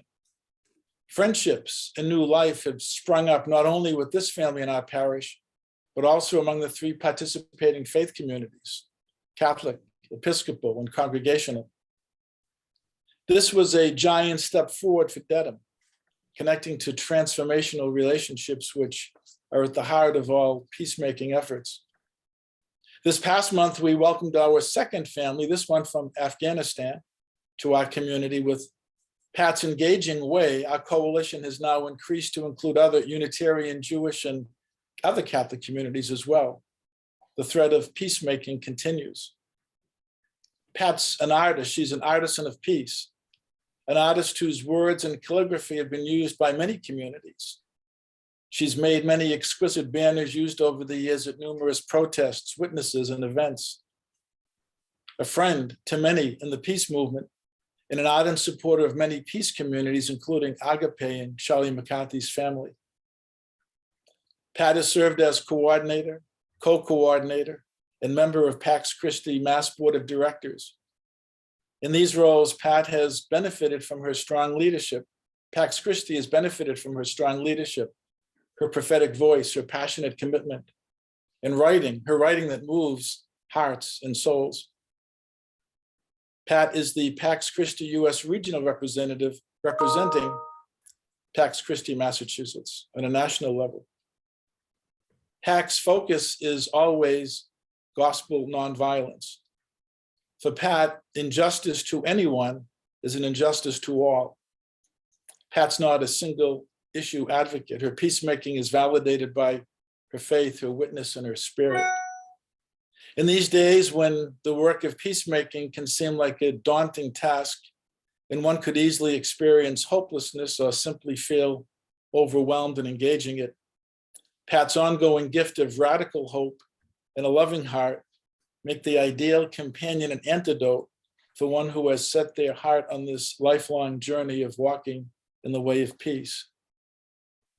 Her peacemaking is validated by her deep faith, her persevering witness, her gentle spirit, her radical hope, and her unconditional love. This Lifetime Achievement Award is well-fitting for the tapestry of peacemaking that Pat has woven as her way of embracing, transforming, and nurturing this world of ours in the way of peace. Delighted to introduce and welcome Pat to say a few words in response to that, and I will take this picture down. I was trying to get a picture of just Pat this morning at the last minute, and I thought that that picture captured her spirit in so many ways. But she brings the church out to the world, and she brings the world into the church, and she's supported by her loved ones and her colleagues, and kind of says it all. Her scope is a wide scope, and her tapestry is a wide tapestry that certainly encompasses her lifetime. What can I say? I mean, it took me you know, a long time to write the introduction to Eli McCarthy. So to respond to that, Steve, is just beyond. I mean, we've had a great time doing the work, haven't we? And I love that picture because it reminds me that in the beginning, you know, the only person missing there who should be there would be Charlie McCarthy, because he started the whole thing going. Charlie McCarthy, and then Susanna Brayton, and then the Needham Peace and Justice group with Sally Gould and other people, and then finding Pax Christi and finding Saint Susanna. God knew what God was doing in putting us all together, because it has been a grand adventure, and I couldn't have hoped to work with better people. You know, when you're feeling down and then you have these people who are still at it, my goodness. And then the Pax Christi board, my family, it's interesting. I had no idea, but I thought, oh my gosh, my kids are actually joining in to watch this program today. And I thought, and my grandson from Colorado, and I'm thinking, what did they do? But gee, it's taken me this long to get them pulled in, and then Richard and Cynthia from New York City. Thank you very, very much. And I guess I'm going to keep at it till it's time for me to go in some way or another. And I'm grateful, and I'm grateful for everybody being here. And thank you, just thank you so much. That's very beautiful. Love it. What? You forgot Maribeth. Oh, my sister Maribeth's here too. Sorry. Okay, thank you, everyone. So it's just a marvelous thing. All right, let's see. Eli, I just heard that it's Eli McCarthy's birthday. And so we have to say happy birthday to Eli for his wonderful, and congratulate him on his wonderful presentation. And Eli, do you have any a final remark or commentary? And then we have a closing prayer, kind of a prayer video, and then we'll be done for the day until we gather again. So thank you for all your presence. And Eli, anything? Yeah, I'm just, really overwhelmed with the sense of gratitude and community that I'm feeling, hearing the stories about your work and the connectedness that you've all done together for so many years and supported each other. So, as I was listening to the different presentations today and some of the earlier discussions about youth and some creative ideas there, and then there was some conversation around implicit bias and an unarmed crisis response team. I think it was in Lynn, perhaps, that was getting funded. and the organizing and the risk taking, which is so critical to all of this work. We heard some great insights about nuclear weapons and sustainability and the connections between climate and war and ecological conversion, right? That deep sense of us all being together and not kind of putting a certain group, in this case humans, above others that we exist with. So, you know, in light of all of those appreciations, you know, some of the thoughts that had come up for me in my earlier piece, you know, really about how nonviolence can serve as a way to connect all of these issues, connect the climate change and the immigration and policing and nuclear weapons, and kind of see some of the deeper root causes and kind of creative ways to transform these particular issues in a sustainable way that can really last and lead us to flourishing. So I don't think I mentioned the website earlier, but nonviolencejustpeace.net is the place you can find the Catholic Nonviolence Initiative. So thank you, everyone. It's really a joy to be with you. I hope you have a wonderful rest of your day and enjoy Advent, and let the Prince of Peace of gospel nonviolence really sink deep into our hearts and our relationships. And, you know, we'll see where the Spirit will take us in 2022. Peace be with you. Thank you. Thank you. Okay. All right. Do we have the thank you, Eli, so much. It's so good to have you here. Do we have the closing Yes, video? I have it handy. Do you want Pope Francis's A Prayer for Our Earth, or the one that's, they're both the same, I guess, the ecology? Okay. So hang on, and I will get ready to share that. So let me share my screen.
Thank you all. We'll see you some other place, some other gathering.